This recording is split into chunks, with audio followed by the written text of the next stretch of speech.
right, we are live. What's up, everybody? Okay, we're going to jump right into podcasting here. I think we got everything set up here. Let me get just a little bit of voice from you, Kingsley. Make sure the audio is good. You should have already. I've been talking. I've been doing that. I just double checking my meters. Yeah. There we go. Okay, good. Because I noticed in some of the live stream, I'm playing them back. You're a little low. I want to just make sure everybody can hear you clearly tonight. Awesome. Okay. Well, is it good or? Yeah, you're good. I can also change my input sensitivity. Nope, you're good. Okay. You're good to go. I did not do anything different this week, I think, than last week, but. Okay. All right. Let us podcast. What's up, Guardian? Welcome to episode 341 of Guardian Downcast. I'm your host, Todd the Gator, and I'm a day one Guardian who loves gaming and especially the Destiny franchise. We're the podcast that's all about your stories, your community, and your destiny. For those of you who have just discovered our podcast, we're a weekly gaming show with an emphasis on the Destiny franchise, but we like to talk about other topics relating to our hobbies from time to time as well. We'll have our new roundtable format coming next week, so I hope you guys tune in to that. We'll be changing our format just a bit and our focus of our podcast just a little bit, just tweaking little things here and there. And that is Todd the Gator on YouTube and Twitch. That's TODDTHEGATR, and also our live stage channel in our Discord community. And of course, that's discord.gg/Guardian Downcast. I have my co-host from the great state of Utah with me again tonight, Mr. Kingsley Mack. How's it going, Mike? Hey, I'm all right. We have a sick dog we're dealing with, but I'm here once again. Yeah, we were talking about that before the show. Yeah, it's it's not fun when your dog starts to get up to that age, you know. But, well, in this week's show, this is officially our last Guardian Downcast episode format. As of next week will be our rebrand and the start of Guardian Down Roundtable. So here's what we have lined up for tonight. First, we're going to check in with Bungie, see what's going on in This Week in Destiny for January 29th. We'll, of course, mention only the highlights, and believe me, there's not a whole lot to talk about. Next is our topic of the week, where we'll answer the question, why hasn't Bungie improved this system in the game, as it will surely slow the bleeding of players and future content?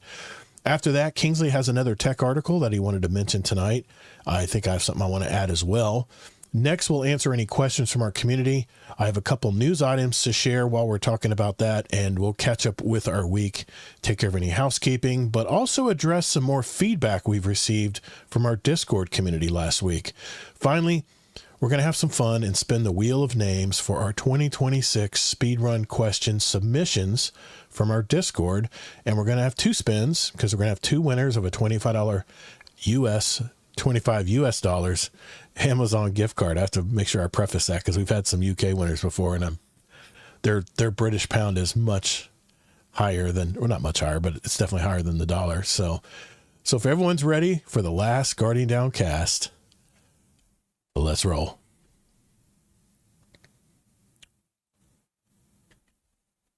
All right, This Week in Destiny for January 29th. And I didn't have it pulled up. That's how little there was on the TWAB this week. I'm telling you, it's crazy.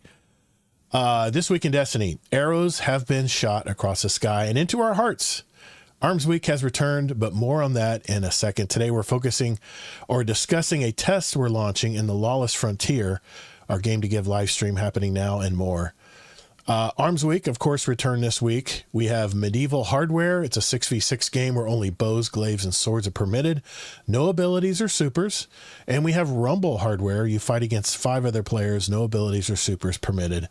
And there's 2 new weapons to check out. The King Orfeo. It's a precision frame arc combat bow, which I did already get one. And the Heron, an aggressive frame void glaive, which I have not gotten that one yet. As we mentioned last week, the Dark Age hunt is on. If you solo the Warlord's Ruin using only the glaives, swords, and bows, you'll receive a really nice emblem. And the test they're talking about is called Double Invasion all the way. You know, with the Lawless Frontier, they have it where you can have invaders jump in and try to disrupt your progress. Your progress. Well, in the Lawless Frontier, there's a strong possibility that your job will be invaded by another player. As an invader, you can usually queue into an already active job filled with 3 other players, but sometimes an invader can queue into another's invader's job, resulting in a 1v1 scenario. This is known as a double cross. Since Renegades launched, we've seen a lot of feedback about the Lawless Frontier, including feedback that there were too many double crosses occurring, and we would like to address it. We're going to conduct a test next week, allowing a job to be invaded up to 2 times during each Lawless Frontier run. Our goal is to reduce the number of double cross invasions, but to better assist fire teams. They will receive 3 additional revive tokens for each invasion. So if you're in a run and revive tokens are low, an invasion can give you some breathing room if your team is good enough to defeat the first invader. To keep things tame, only 1 invader can be on the map at any given time. The test will run from February 3rd, 9 a.m. Pacific to February 10th, 9 a.m. Pacific, and will be available on Grandmaster difficulty runs of the Lawless Frontier that will have the invasion modifier active. We'll be looking for your feedback, see what you like, don't like, and what improvements you'd like to see. Kingsley, have you messed with this at all? I really don't run a lot of this stuff. No one does, and I don't. So that's why I don't know why they're doing this. In fact, if you look at the popularity report, let me quick add this in my head. Okay. 5, 5, 10, 12. Okay. 15 million hours are spent on activities before even the first Lawless Frontier thing. And then the highest Lawless Frontier is only 1 million hours compared to 15 million hours. Wow. It's number 7 on the list of anything doing in Destiny. I remember you showed me that last time, and the Lawless Frontier was getting a lot of activity, but I guess people have gotten... No, not when no, you got mistaken. No? Okay. It wasn't even getting it back. It was the dungeon that was getting gotcha. A lot of... and the dungeon still is. That's right. Hey, Scarlet Maddie, how you doing? Yeah. Yeah. So okay, good. All right. Yeah, well, it kind of goes on what I was saying. Like, I just didn't know how popular this activity would be in the long run, and even the short run, hasn't stayed very popular. I've said my piece about the Lawless Frontier. I think if they made a solo option, I know they have a private game option, but the problem is it doesn't scale. It's more than just your thing. No one's really playing it. It's not just your reason. You know, and I tried matchmaking more than once, by the way. I did try it again. And a lot of, I don't know, it's really weird, man. You only match with players on your level, power-wise, and they're not experienced players like I'm used to seeing. They really don't know what to do when they jump in there. That's so stupid that Bungie put power level with hardness. That has nothing to do with Lawless Frontier. Also, that's portal issues. Yeah. And then of course the shared revive tokens amongst 2 other strangers. Yeah, you can really get griefed easy. I could see that happening. See, it's so funny. Like, I would say most of the people that got to power level really quick are actually not hardcore players as much. They're players that like to grind and get to things quickly. But a lot of us play, and I'm not saying I'm a hardcore player, but I'm up there. I'm like a B+, A- hardcore player. And then a lot of us were like, we don't care about the power number. So it's like power number did not mean how good you are. Yet they're putting people into these groups based on power number, you know. I know. Stupid. Yeah. We won't go down that road again. We've already kind of shared our thoughts on that. But if power number mattered, then Gator's a lot better than me. Because your power number's higher than me. Whatever. I don't think I'm that bad. I'm that worse. I would like to think I got some experience. But I just think it's funny. You know, I was like in the 300s for the longest time. The only reason why I'm 505 now, the only reason is because you're running the raid and the dungeon now will power you up.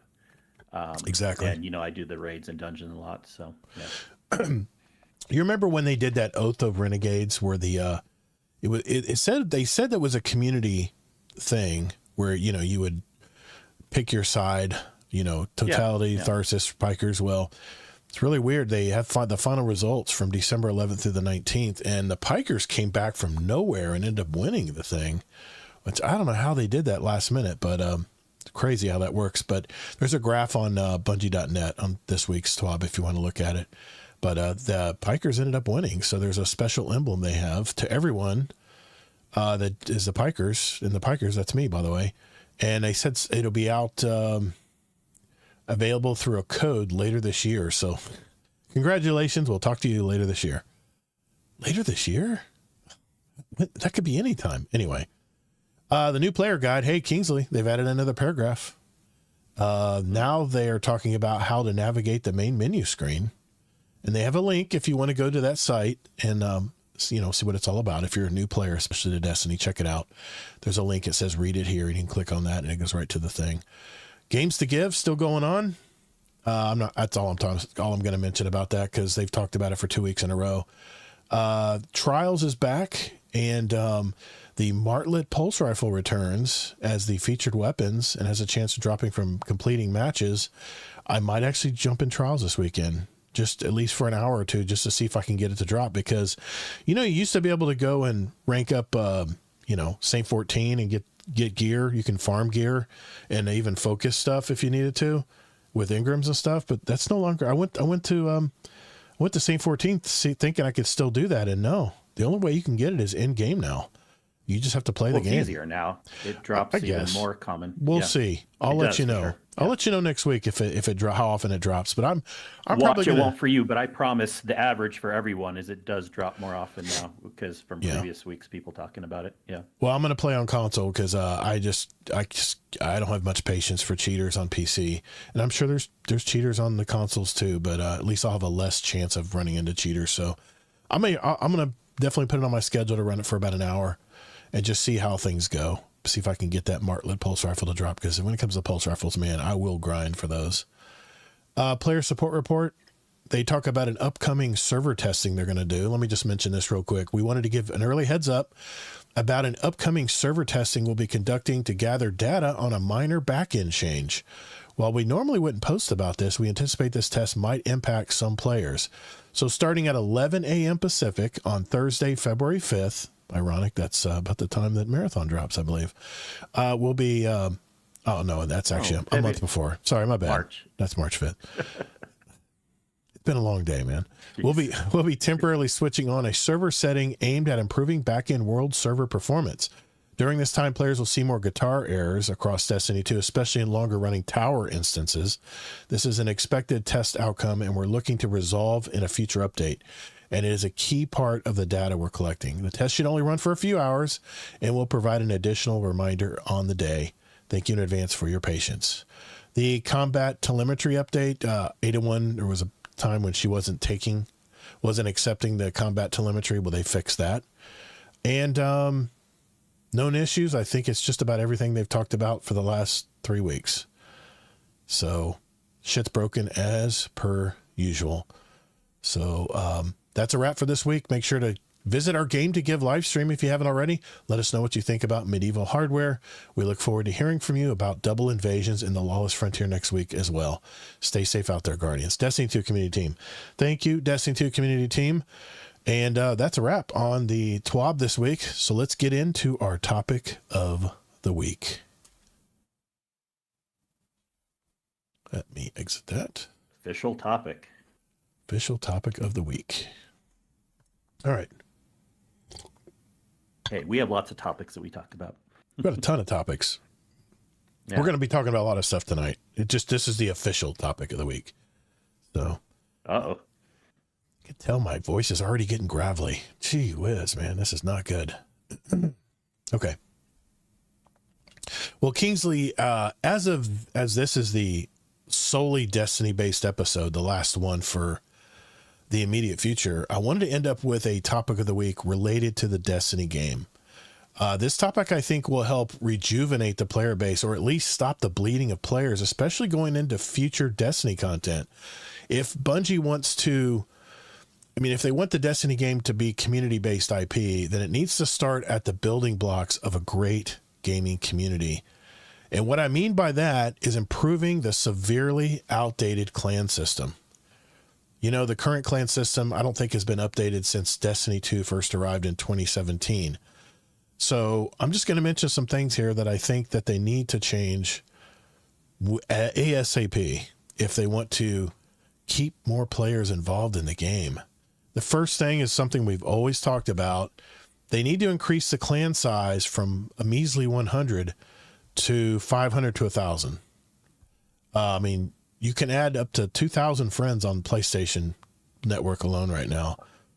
So why are we still keeping caps of 100 on Destiny 2 clans? I'm just curious. We have to have 3 separate clans because our first clan filled up so quick, we had to make another clan. That clan filled up really quick, so then we had to make a third clan. And the numbers fluctuate. We tend to trim, and trim and people that aren't playing the game anymore, obviously, and make room for new players who want to get into our clans. But what do you think? You think that's something that will help, or do you think it matters? No, it doesn't matter. People don't leave a game because the clan's not good enough. The clan system's Really? not good enough. I play tons of other games where they have good clan systems better than Destiny, and people do not ever talk about the clan systems at all. Really? They just group up through Discords like we do here. They're like, oh, here's the clan reward this week. It's not that big of a deal. It's always better rewards outside of the clan rewards. Yeah, I can't think of anyone's like, I'll stay playing Destiny if they make the clan system better. Well, it's not so much making people stay, but what I think these changes that I'm going to mention here tonight can do is they can create a better camaraderie, a better community that would want to play together in a clan, because right now there's not a lot of incentive to do that. Another option, which I think we've had some experience with in the past, is the option to merge clans. I mean, long ago we had a medium-sized Canadian-based clan that decided to join our Guarding Down 1 clan. I think there were instantly 75 players joining up from a defunct clan. They wanted to jump ship, so to speak. So there was no real easy method of doing this, and it was clunky as hell. And our admins just about lost their minds trying to make the transition smoothly. Just add an option to send an invite to the clan you want to merge into, and done. I mean, of course, clan size would need to be 10 times what it is now, to make that happen. But I think we've had the number one thing we get when we have new players come into our community. The thing they say is there any room on the clan in your clan, because my clan isn't active anymore? And I think the things I'm going to mention here will make clans more active. I really do. Regardless of content. I really do. Because, like for instance, the one thing right now in your clan, you have beginners, you have members, you have admins, and then you have the founder. Those are the only 4 roles that they have on the site right now for clans. What if they made ranks in clans? Like, more rewards. I mean, you could have it where you could, rank up. Like you can rank up right now in our Discord. Like the more you post and engage with the community, your rank goes up. You start at it like a Vandal, and then you go into a Scion, and then a Scion into, you just keep moving up into the rank system that we put together for our community. But what if you could do something like this inside the clan? Like people who play even the most hours in the game will go up in rank in the clan. And it'll show, they have a beautiful tab on the right side of the clan page that shows whoever's playing, what level they're at, if they're a member or a founder or whatever. And there's a whole list of people on the side that are playing the game. And you can also look at a clan list of players. It'd just be really nice if there was some way you could actually earn rank inside the clan system on that page. Depending on, it could be... Yeah. You could create a checklist of you have to complete these things to go to the next level, or these things, this checklist of things to do to go up even higher in the level in your clan. And it would easily show where your Sherpas are in your clan. It would easily show where the players who have done a lot into the community and into the clan and in the game, that people would be able to say, hey, it looks like you're a pretty high rank in the clan. Can you help me run this? Can you tell me what I need to do here? Things like that. I mean, we assign roles to people in our community, like if they're in-game seekers, or whether they're Sherpas, or whether they're willing to help people out. We have different roles in our community where we can assign that to people who want that. So if people are looking for someone to help them out, they can look for the Sherpa tag or in-game helper or whatever role we assign it. Do you think that would be? I mean, what do you think about that? Well, that's a good idea, even though that's something they should have had from day one, because many other games already have that.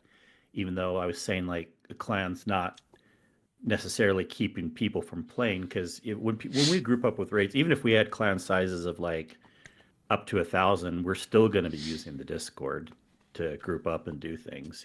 There's still going to Yeah. be people that aren't in the Oh, clan of that we want to course. play with.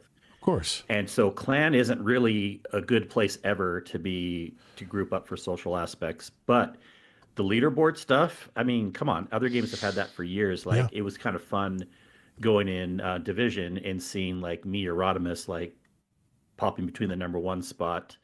Um, Me personally, it doesn't necessarily get me to play more, but the week that I did play a lot, it was kind of fun seeing me in the number one spot. And then the next week I didn't play that much, and I was like down in the number 10 spot. And then I didn't personally care, but some people might be motivated, I suppose, to like play more and stuff like that.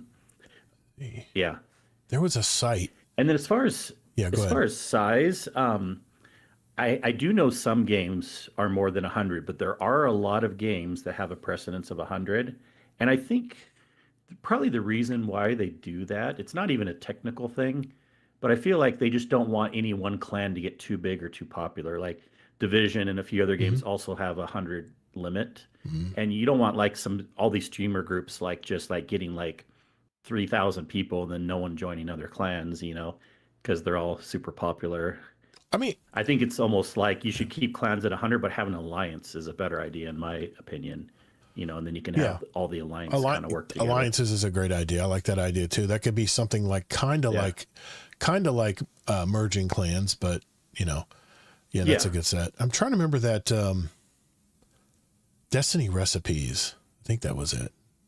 Yeah, Destiny recipes. Remember they'd give you a checklist from season to season. It would show you how many bounties you've hoarded up, and then you could actually pull up. You could actually pull up a leaderboard for your community, and it showed a leaderboard of who was better prepared for the next season versus you. Man, I would cling to that site all the time because the leaderboard was always jumping around. I love that part of it. I really wish they did something like that for sure. But just something else to think about, Yeah. And also, it would even be more fun. I still think we should limit clans to 100, but have alliance instead, because wouldn't it be fun to have like different groups within Guardian Down having mini competitions from time to time, yet we're all in the same alliance, Yeah, I like, we definitely want to do that. Hey, Jealous. So that's why I think there are good reasons to limit to 100 potentially, but don't limit the grouping together. Let us create alliances and have like, we can be together yet separate if we care, Scarlet Maddie said in the Discord chat, we would love the Warframe take on clans come to Destiny. Allocate says clan halls, clan research for items, weapons, and Warframes. Add WoW to that, 100 people per clan, but each character counts as a separate body. Customizable ranks that the leader sets, no auto promotion. Leaders and officers have to move people around, but the ranks can be named to easily designate who does what. That's a great idea too. Have it in the control of the admins of the clan. They can have a vote maybe to promote somebody who's really been showing a lot of interest. I like that. How about a clan clubhouse? That's another game that limits at 100. Yeah. What's going on, Jealous? Jealous tier 3, 7 months. Thank you, brother. That is fantastic, sir. We appreciate you, man. All that goes back to our community. Thank you about that. Another thing I had listed here is the clan ranking right now. I think there's 6 levels total. How about we expand this some more? How about more rewards at power, by the way, not at 300 like it is now? More materials to help armor builds, especially to those less experienced guardians who are in the clan. How about a clan ranking and leaderboard system wide? I mean, built into Hawthorne's, UI, we could have top players this week in the clan. Anything like that you could put right there. Friendly competition between clans, maybe a nice clan emblem once the max rank is achieved, and expand ranking beyond the current level. I mean, we pretty much max out our rank within a few weeks. I think we get to level 6 pretty quickly. And how about more direct clan XP from clanmates? Remember we used to play anything in the game and you would see little clan XP pop up on the side window? where you could tell someone was adding XP to the clan. I hardly see that anymore, man. I don't know if they just discontinued it or what, but make more direct, maybe make rewards from higher clan ranks progressively higher, sought after and rewarding. This is just such low-hanging fruit for Bungie. I mean, this is such an easy change they can make just to the UI at Hawthorne, you know, where everybody goes to check in the clans. You know how many times I've checked in to Hawthorne to get my clan rewards every week?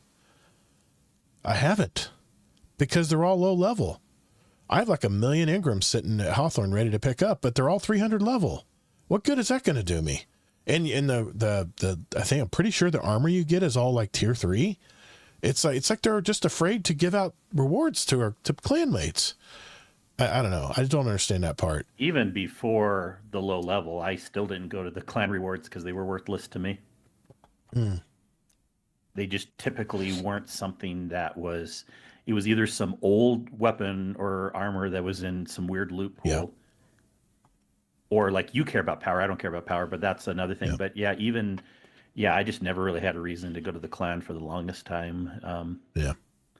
I mean, of course, you know, if you make something super appealing, then people, and then all these clans fill up, and then people will be sad when they can't get in a clan that gets that done. It's that the only way you can earn the reward is having an active clan. You know? Exactly. Yeah, exactly. That's kind of sad for some people. Yeah. It's capped at Deadpool Limmer shows up in the game right now. He says it's capped at 5,000 per character. Yeah, that's per week, by the way. I'm pretty sure it's per week, Deadpool. So you have 1,250 of 5,000 for the week. And I know that keeps people from like larger clans. That keeps them from like spamming, because it does reach a cap every week where it won't progress until the next week. There's so many weeks that it won't allow you to max out your clan on day one, is what I'm saying. And every clan account that's in the clan can contribute 5,000 XP to the clan every week. But here's the thing, Deadpool. Have you ever seen it in game that you're contributing to the clan? You used to be able to see that all the time, but I never see that now. Whenever I'm playing solo ops or whatever, I never see clan XP 250 or clan XP 500 from playing activities. It's like they just don't care to even put it up there anymore. To know that and the only way I know I'm contributing to the clan is by doing exactly what you're doing, Deadpool, is to look at your clan page on your game and see how much you've contributed for the week. But there's no way to know if what you're playing is contributing to the clan. It would be really nice and gratifying knowing that you're helping. I mean, I think we as gamers love to work together to build up our clan, to rank up our clan. I think that part is Bungie did that right, but it's like they've backed off on continuing with a lot of things that they started out with clans. And I don't know. As Deadpool One Merc mentioned, clan housing. I think we've talked about this one enough. I mean, Destiny Rising did this on day one with their game, and it was such a great thing that they added. But there's none of that, no clan housing or anything. I mean, that's kind of a no-brainer because we've already talked about it in the past. Allow clanmates to find each other more easily while playing the game, especially if they're playing the same activity. Match them up. Destiny Rising does this already. That should be a no-brainer as well. They should be able to encourage clanmates to play together. Say two people are playing solo and all of a sudden they're matched up on the same side on a fire team to run a match made whatever out there, Lawless Frontier, whatever it may be. That would be really cool to know that my clanmate had preferential priority to be on my team when looking for players. I don't know. I thought that's something good that Destiny Rising That's cool, did. Of course.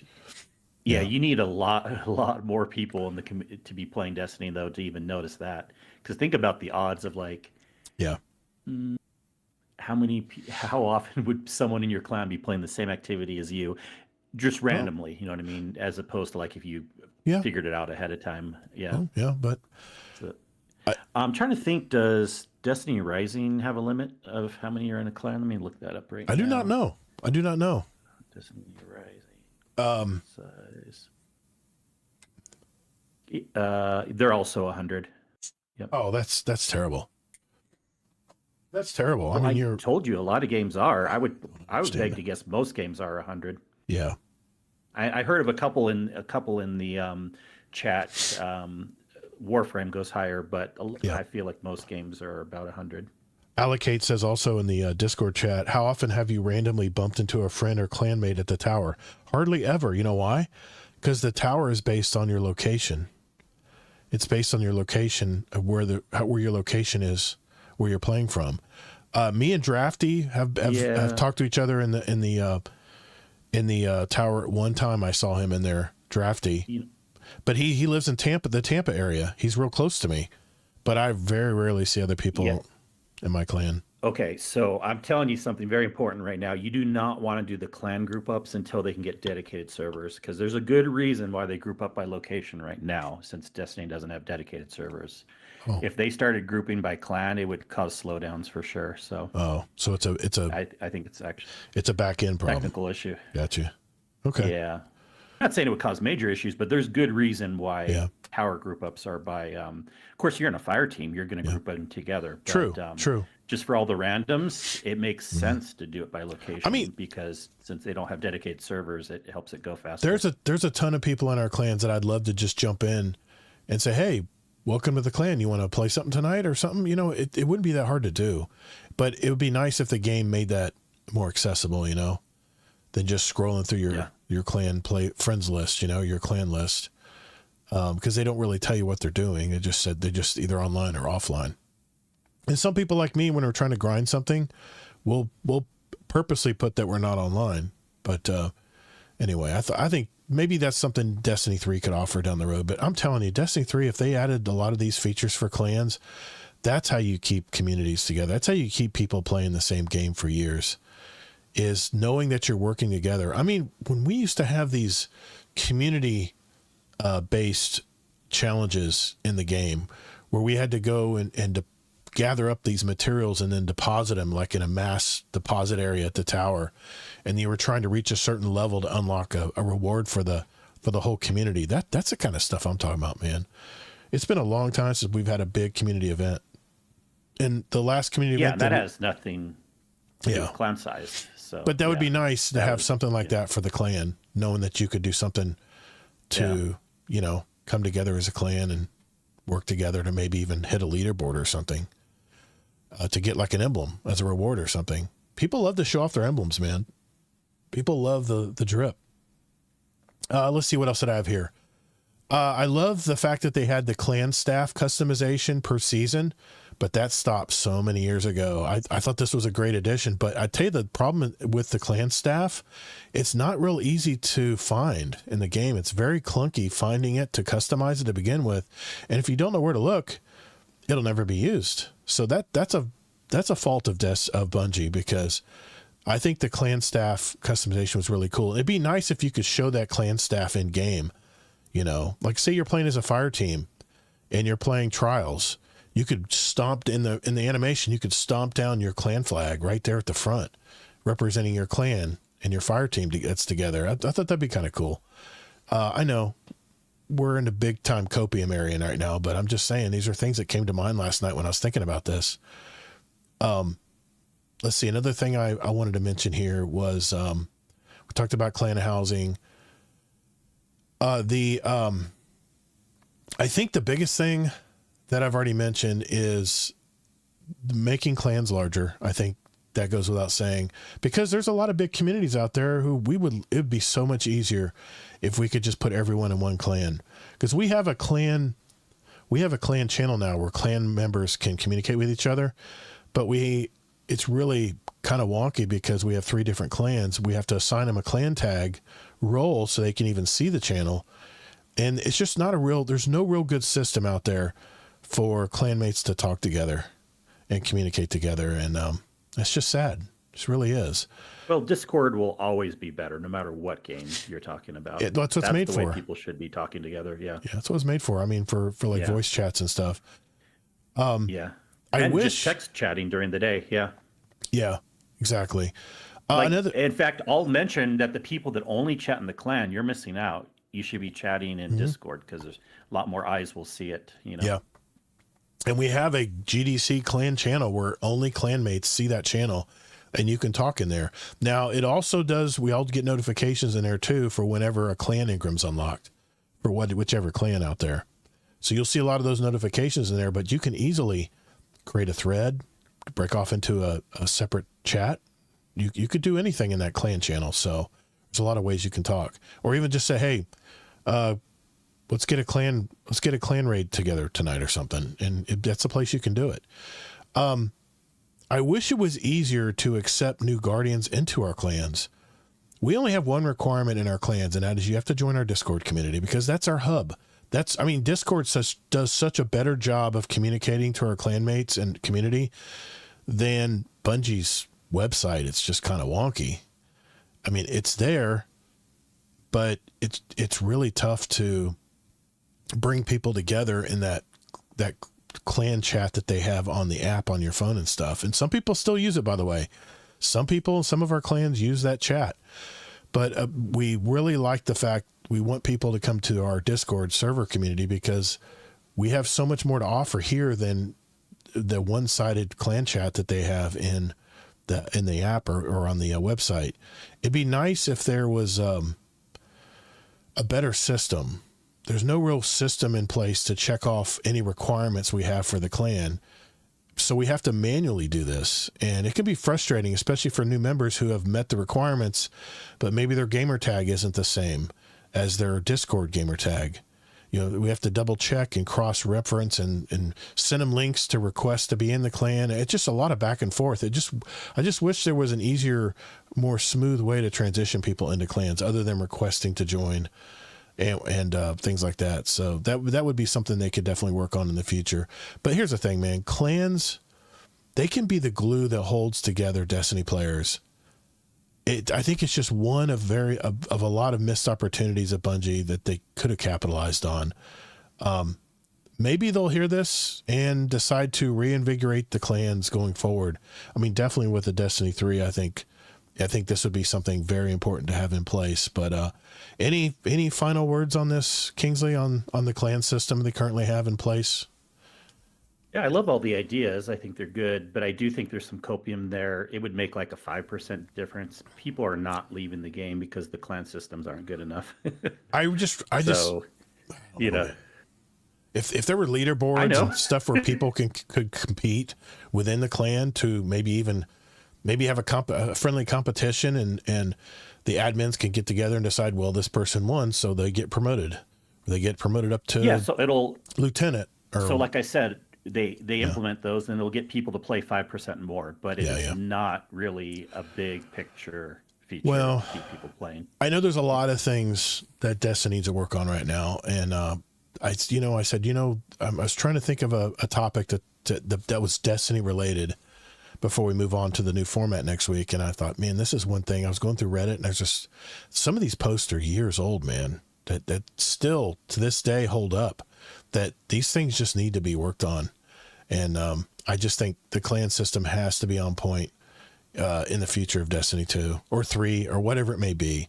But the first thing they got to do is they have to increase the clan size, because when you can have 2,000 plus friends on PlayStation, it's really tough to grind all those friends down to just 100 in a clan. I don't know. I just was thinking about this late last night, and I said, man, there's just a few things I just really want to get out there that I think could really help the clan system, because the site is. Well, thank you for bringing up an actual new topic. Actually, you have talked about this before in the past, but as far as it's been a while. It's been a while, so yeah. I know. No, at least it wasn't a repetitive thing. No, I didn't want it to be something. The last several weeks, I didn't want it to be something we've already talked about. We already did the wish list episodes. So, I know, right? I mean, like I said, that's and our these last. Are all I can. Yeah. I would never say any of these ideas are bad. Well, except for maybe the 100 thing, because I think there's a precedence there, and alliances are better than an actual clan. But of course, add the leaderboards, add all the fun stuff. Yeah. If they had alliances, I'd be happy with that versus making the clans bigger. If they could just do alliances, that'd be fine. I'd be okay with that. Yeah. As long as it showed. There's reasons why that's a smarter play than having a clan that can go really high. And maybe you list your clan, 3-digit, 3-letter clan, and then have like a backslash and the other clan that you're aligned with, next to it. Then you're representing both clans. Yeah, that'd just be kind of cool. Okay, well, that was it. That's all I had on for our topic of the week tonight. But we got a lot of other stuff to talk about tonight, and I think the next thing we're going to talk about is a few tech articles here. So we'll do that when we get back. All right. Yeah, I want to talk about my thing I mentioned, and we'll start with yours though, and then go from there. Okay. Either way, I heard about your topic earlier this week. I thought that was a really cool thing that they had on that. So, okay, here we go. Well, Kingsley, we've gotten a lot of good feedback that people are loving your tech articles, man. And I figured, you know what? I asked you, I said, do you have anything tech-wise you want to talk about this week? And you did have something. So I'm going to give the talking step over to you. And what do you got this week in a tech-based world out there? Yeah, I know it's funny. For me, I don't even necessarily consider all these topics extremely tech talk, but it is still computer based. So I guess it's technically tech talk. But this is just a passion of mine, and I do want to hear what other people have interests in, and I will keep things up to date when there's movement in RAM prices or SSD prices, things like that. But anyone who doesn't know, my main business, I run an Apple consulting business. What that means is I help go into businesses as an outsourced IT partner. I'm basically like their CIO, basically, to or CTO, to help them run. And I'm like, outsourced tech support way cheaper than most small businesses. It's not worth them hiring an in-house IT person, because it's just, they can pay me a few hundred to several hundred a month versus a couple thousand for an employee. Anyways, but I help businesses with high-end integration of their computers into the network and everything like that. Well, one interesting thing that came out recently is Apple announced this product. It's a grouping of apps that were already out there, but it's called the Apple Creator Studio. And it's kind of it's not a total competition against Adobe, but it's a semi thing. And I think there's a really good market for it for people that are more on the amateur prosumer, not like super professional graphic designers. And what this is it's their versions of apps that can do a lot of things that Adobe can. And wait till you hear about the price. That's the best part. But because freaking Adobe starts at like $50 a month for the whole suite, but that's just the promotional price. And then it's like $70 to $80 a month these days or something like that if you get the whole suite. You can get a single app, which is like $30 a month, or you can get the whole suite. They don't have anything in between. So anyways, Apple had a lot of these programs already, but they combined them into one group. And these are the listed programs. You got Final Cut Pro, which is the professional video editing. You got Logic Pro, which is the professional sound editing. You have Motion, which is their version of 2D, 3D animation, graphics. You got Compressor, which is their version of changing video formats, from like MP4 to MPEG-2, or, you just got to change things for different formats. You have Mainstage, which is their version of doing like kind of like a concert or a presentation. It's a app to kind of like put things together to present stuff. You got the kind of like the Microsoft Suite apps, which Apple's had these for a while too. Keynote, Pages, and Numbers, which is their version of PowerPoint, Excel, and Word. That's a lot. That's a lot of stuff. You probably have already looked up. It is. You probably have already looked up prices, but even if you have, pretend you haven't. But if you had to guess how much they'd be charging for this per month or per year, what would you say? I mean, I know I told you Adobe's prices. Yeah, I've used some of Adobe's products, and they're freaking expensive, man. And I've used Adobe Podcast. I've used Adobe their art program, their graphics program. I don't know. I would say for what you just mentioned so far, probably, I don't know. I would say easily like $120 a month for that suite of stuff.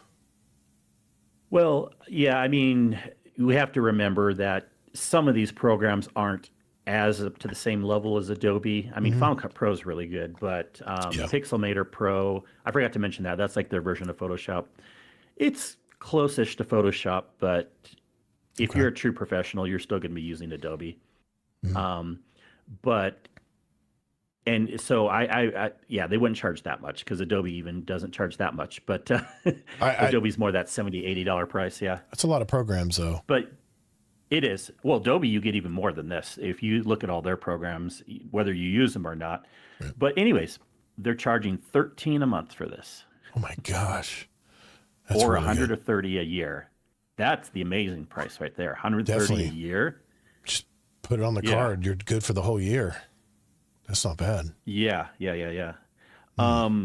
Teachers and students can get it for $3 a month or $30 a year. See, Adobe had something like that for my wife and my daughter too. She was using the student. Yeah, and Yeah. I think it was like 15 or 20 a month. It was still for the 20 a student month. price. It was still 20 a month for teachers Yeah. for Adobe. Yeah. That was one product. Yep. That's pretty good, man. Yeah. But the only drawback here is it's only on iMacs, right? Mac, the Apple Yeah, they're platform. called Apple Macs, not iMacs. Yeah, iMac is just a certain type of It's a so Mac, funny, but, man. Yeah, you can use it on a laptop, desktop, whatever. Yeah. I'm totally infused in the Apple world, except PCs, except on their personal computers, because I'm so much a PC guy because of gaming and stuff. You know, it's you got to have a PC, man.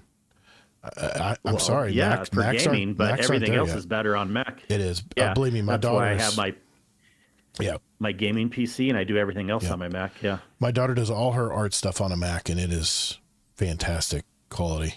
It's just fantastic stuff. Yeah. Well, and even all the stuff like Microsoft Suite, Word, Excel, PowerPoint works really well on Mac. Yeah, and yeah, they have a lower total cost of ownership. IBM did a study a few years back. But anyways, I'm not here to talk about all that stuff right now. No, yeah, this is only going to work if you have an Apple computer. Now, a lot of these programs do work on iPads too and iPhones, but you're probably not going to be doing it on the iPhone much. But, No. But they really shine on the computer side if you have a Mac computer. Now, another cool thing is that price for 13 a month or 130 a year. Also, Adobe only lets you load it on 2 computers total. Well, what Apple will let you do is load it up to 6 family members on up to 10 computers total. That's fantastic. That probably includes iPads. So, Nice. oh yeah, That's nice. So all that stuff there. So now, here's the last interesting thing about it. A lot of these programs already had a purchase price. Final Cut Pro, if you wanted to get that before and not have the subscription thing, it was $300. Dang. Well, also Apple's doing something cool where they're letting you do subscription or not. So if you already paid for Final Cut Pro with $300, you get to keep it, and they're still updating it for now. I mean, they may have changed their mind 5 years down the road. I can't guarantee anything, but usually when companies go to subscription, like Adobe, whoever, they only offer subscription only. They don't have the option for either or. So it's kind of cool That's nice. that they're doing that. Yeah. Because I have. Now, Go ahead. yeah. Well, I Well, mean, I was just gonna I say the have. only- Yeah, I have. Sorry to interrupt. I have. What is it called? The QuickBooks. I have QuickBooks Online. That's how I run my business, and I have to pay like $38 a month, and they keep raising it every 6 months. It's just $3, $3, and it just keep adding and adding. It just keeps going up all the time. And they used to have it where you could buy it. I used to own the program, but now it's nearly impossible to get the QuickBooks program unless you want to get an older version. But if you want to integrate it with online banking and stuff, you have to go their online route, which means it's a subscription. You have no choice, really. So Yeah. Yeah. gets And expensive. prices will go up either way, Sure. subscription or not. Like the $300 one-off price could be $350 next year. Who knows? But and the $12.99 a month subscription could be $14.99 a month next year. Who knows?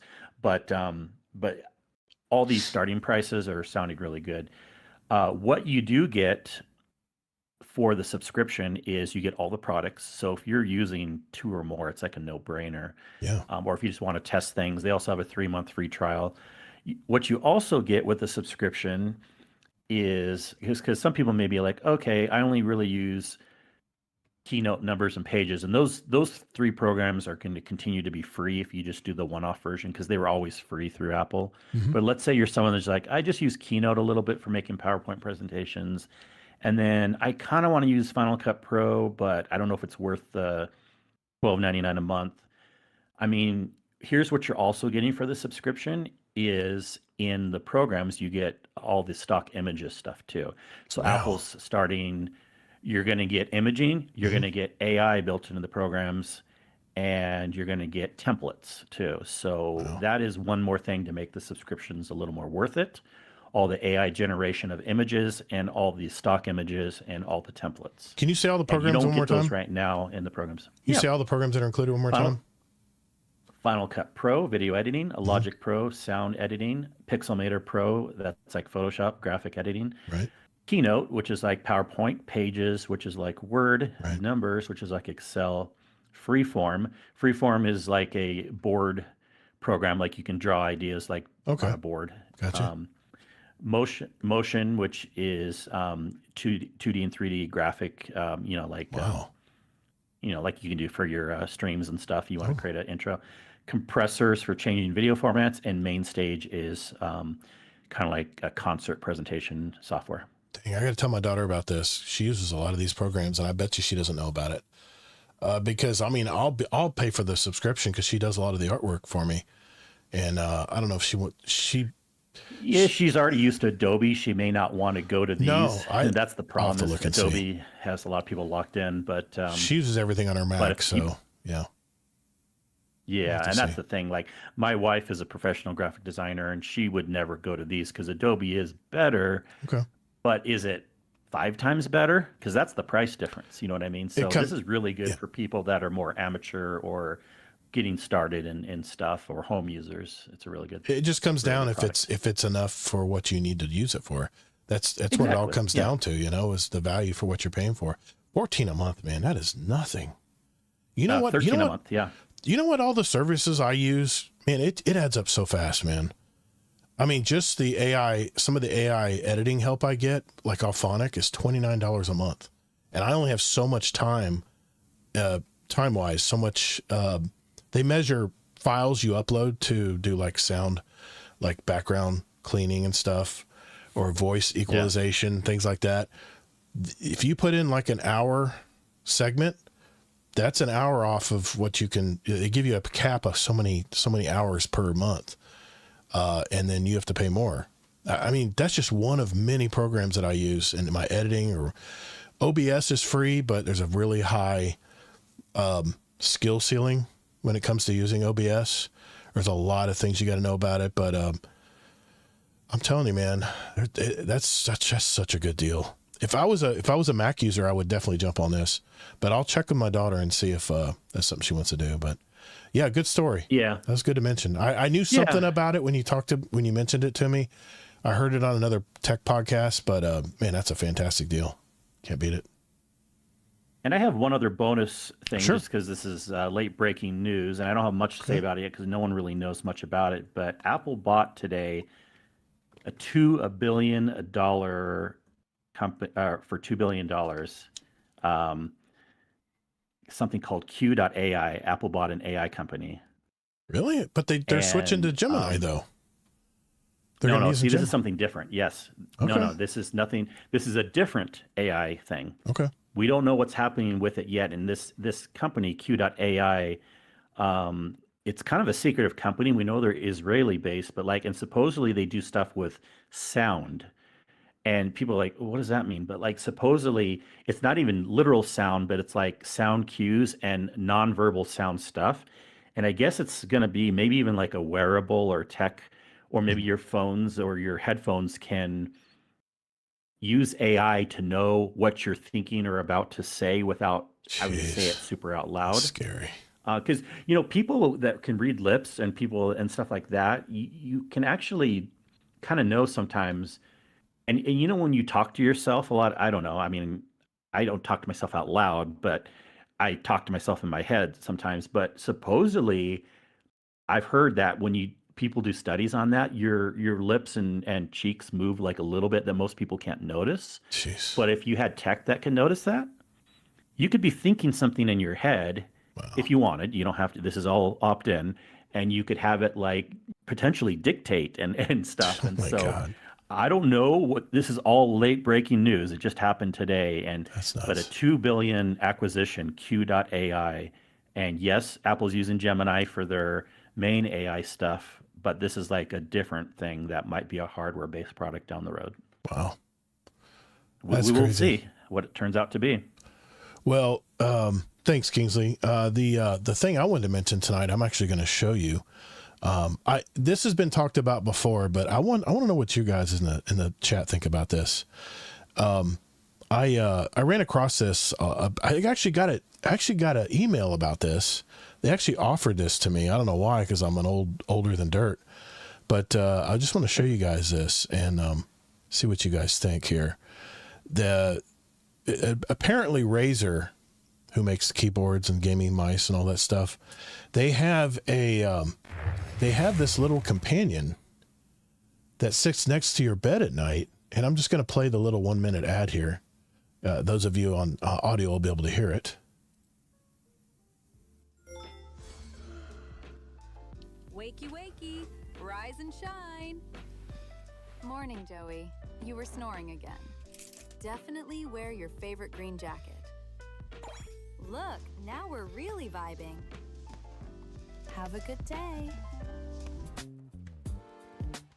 Hey, cutie. Hi, Amanda. Great brainstorming last night. Actually, I need more. What if we flip the design here? Do you think it can work? Nice. I think you're onto something. Hold A, soldier. We need more air support. Yeah. Whoa, clean shot. that? Nice one. Oof. Maybe aim for the head next time? Break line of sight. Switch to burst fire mid-range. GG, that was amazing. Ready to go again? This is Project Ava, your AI desk companion.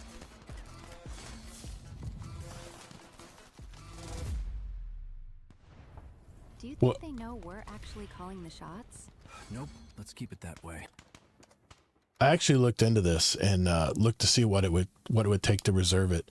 These are the different companions you can go with here.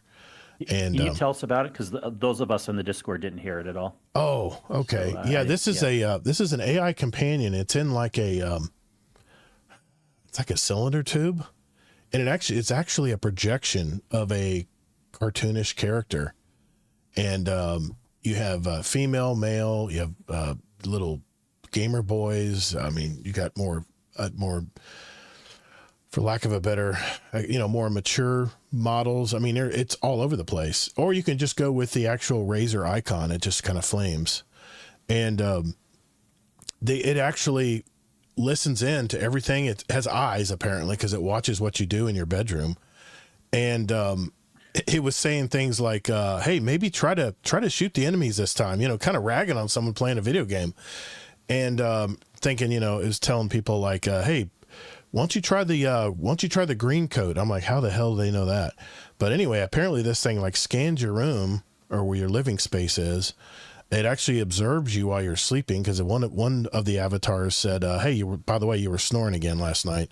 Things like that. I don't know. What do you think about this, man? It's very creepy. I looked in the way you're describing it. How's it in the bedroom if my gaming room's in a different room? Well, I mean, wherever you're hanging out. I mean, the video that they're showing here shows the gaming is in their bedroom. This is like a younger guy. Okay. And of course they showed another version where, it was a female playing a game at night, and the guy was like, "Hey, great shot. You're awesome." Things like that. I'm like, is this what we've come down to? We need something sitting beside our bedside at night, giving us a bunch of extra cheer and things to, I don't know, man. I don't know, man. It just seems very creepy. Well, yeah, it's for certain people. I don't really necessarily want to knock it because if you think about it, if someone's saying like, why does someone need like someone talking to them all the time? Well, think about it. Social interaction, like people that don't have a spouse or someone living with them at home, they generally have the TV on 24/7 because they get too lonely if they don't. Right. And what's the difference between the TV on 24/7 versus this? Well, obviously you can say there's a lot of differences, but it's kind of the same idea. It's just having some social interaction, albeit it's fake. It's not a real person. Yeah. But it's more realistic to you than watching TV. That's for sure. as far as someone talking to you.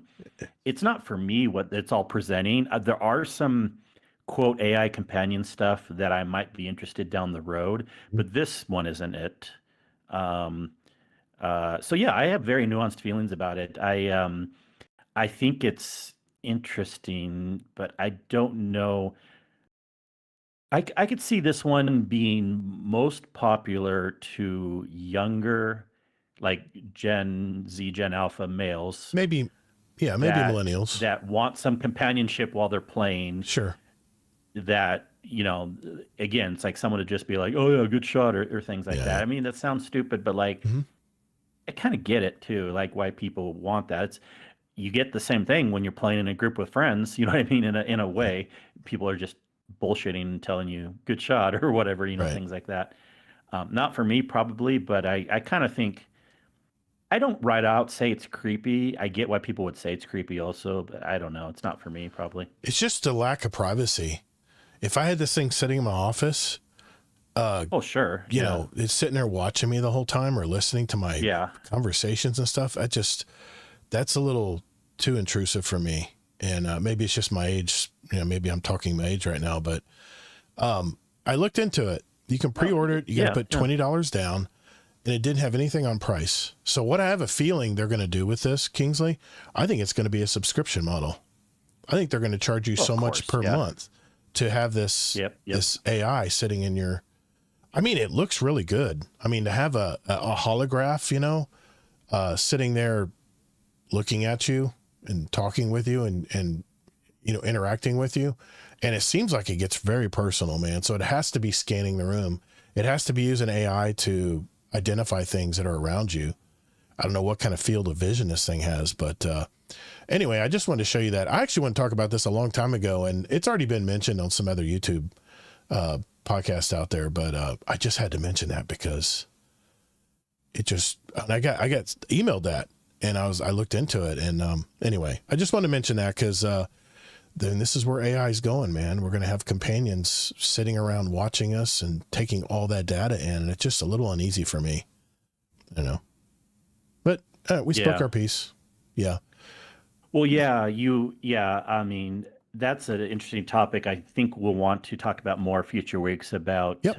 It's not just AI. We should have having concerns about privacy already, but yes, it's a huge thing. And let me tell you, privacy can be important for multiple reasons, technical, political, whatever you want to spin it. But AI or not, some people draw the line at AI where they didn't draw the line before, writing emails and texts. And this is a huge topic that I enjoy because Apple does lead for privacy. Yeah, they do. They're very good about it. That's another benefit that you get for Apple. But yeah, we'll talk more in the future. Privacy can be a big thing. Yeah, definitely put a pin in that and talk about it later, and maybe a possible topic one week. Okay, we have some questions from our community. We'll do that next. Let me pull up questions here in the Discord, and we will go from there. And then I have a couple of news stories I just want to mention before we head out of questions. Yeah. There we go. Okay, we got 2 non-Destiny and 2 Destiny questions. Okay. Just looking at them here. Okay. All right, here we go. All right, ladies and gentlemen, this is a segment of our show where we get our questions from you guys. And I want to start with our Discord. And we had a question from Mr. Deadpool and Merc, one of our patrons of the show. He asked, if you were making your own game, would you borrow ideas from other games? If so, which games would you look to for ideas? And what would you want to make uniquely your own? I'd make a game that keeps Destiny's core feel, but blends in RPG elements from Fable and quality of life systems like Final Fantasy, 14 storage? The big difference would be the world itself. NPCs would learn from your behavior. If you always go to the same shop and buy the same thing, the vendor might start saying the usual. The goal would be to make the world feel more alive, more personal, and more reactive to you. how you actually play, not just what missions you complete? That's a good question, man, because I think that's the future of video games. I think it's going to become the NPCs, in my opinion, are going to become definitely more smart if they start integrating AI into video games, which I really think they need to create better realism, other than staring at a drifter that stares at you blindly with saying the same things every time you show up to him in the tower. Yeah, well, even before AI, a lot of games are 10 times better than Destiny. If you go to a true RPG game, the people you talk to are always saying something different, or depending on actions you took, will give you different guidance also. Yeah. Yeah. If you're making your own game, I Kingsley, agree. would you borrow from other games, or what would you decide I to would make? borrow, because I would never make my own game. I'm not very creative, but if I have to answer the question, I would borrow a lot. And yeah, borrow a lot from Destiny, borrow a lot, the RPG and more, MMORPG. Destiny, as we had that discussion, is more light MMO, but I would want like bigger, like more world events and things. So I would kind of blend more like Diablo, Destiny, and Division together. I know that seems like wildly different games, but just elements from all three. And I really like the idea of what you mentioned, Deadpool, of just, I like variability.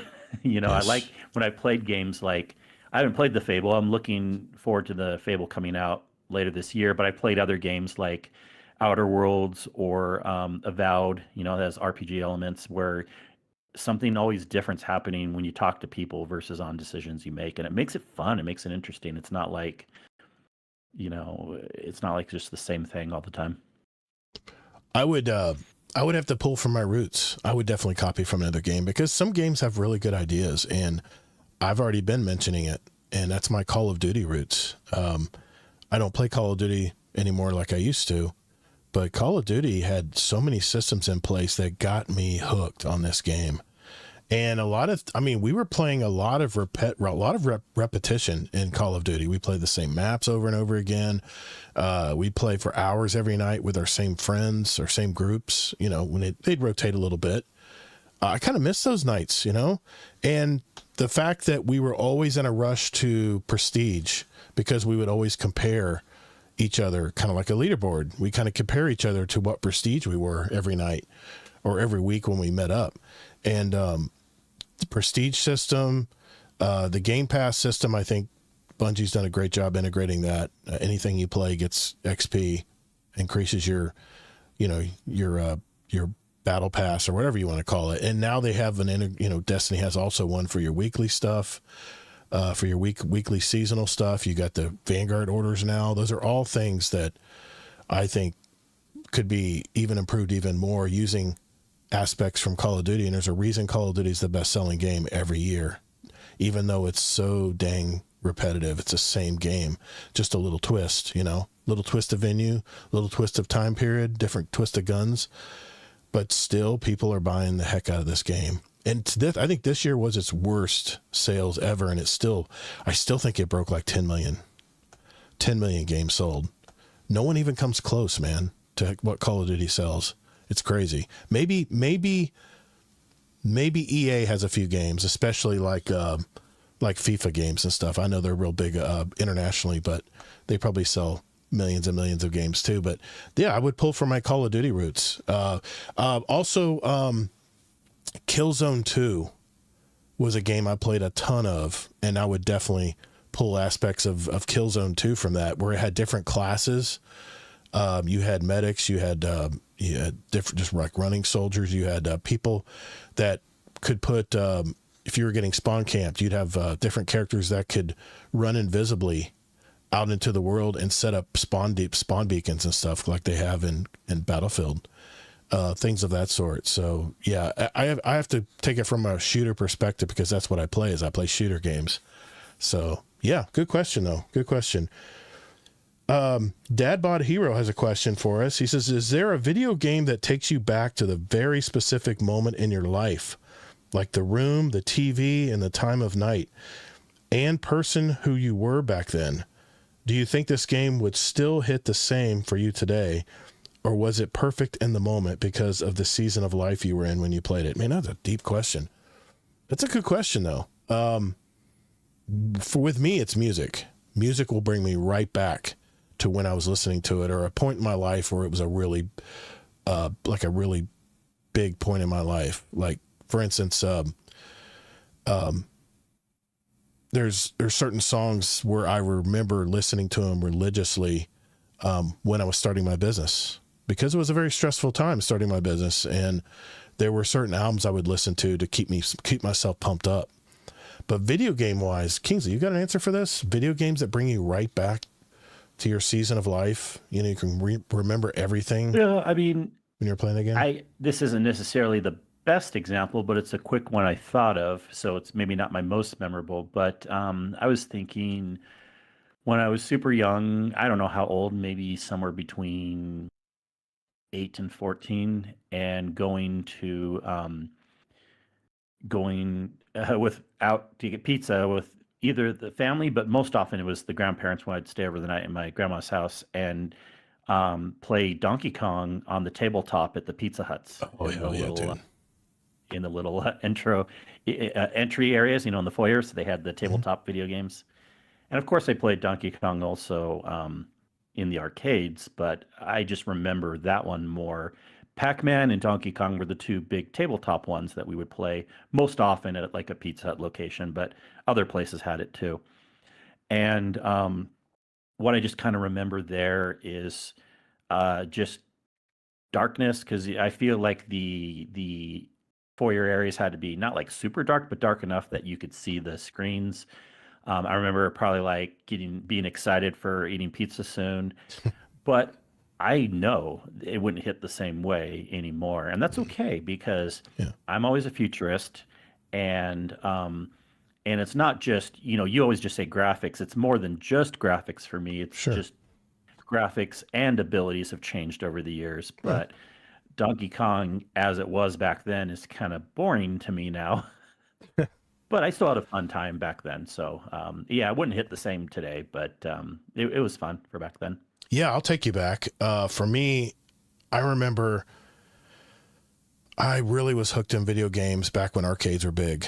Talking back when I was like 13 years old. It's like 19. This will date me, but I don't care.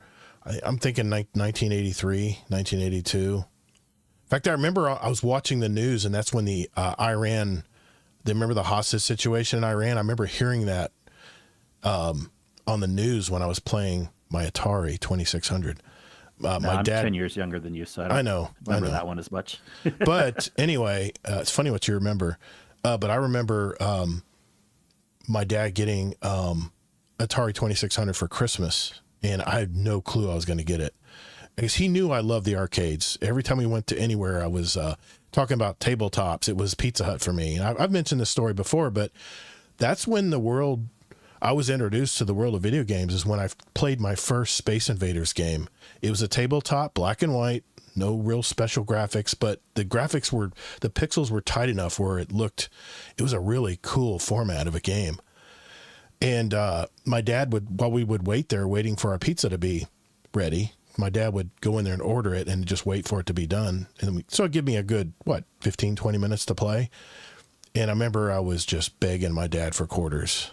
And he had no interest in the games. It's funny. He never was a gamer.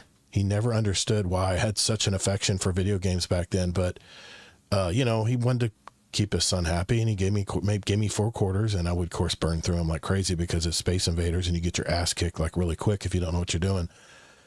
But then, like I said, I got that Atari 2600 for Christmas that same year. And I remember we opened it up, and it just came with Pong and Combat.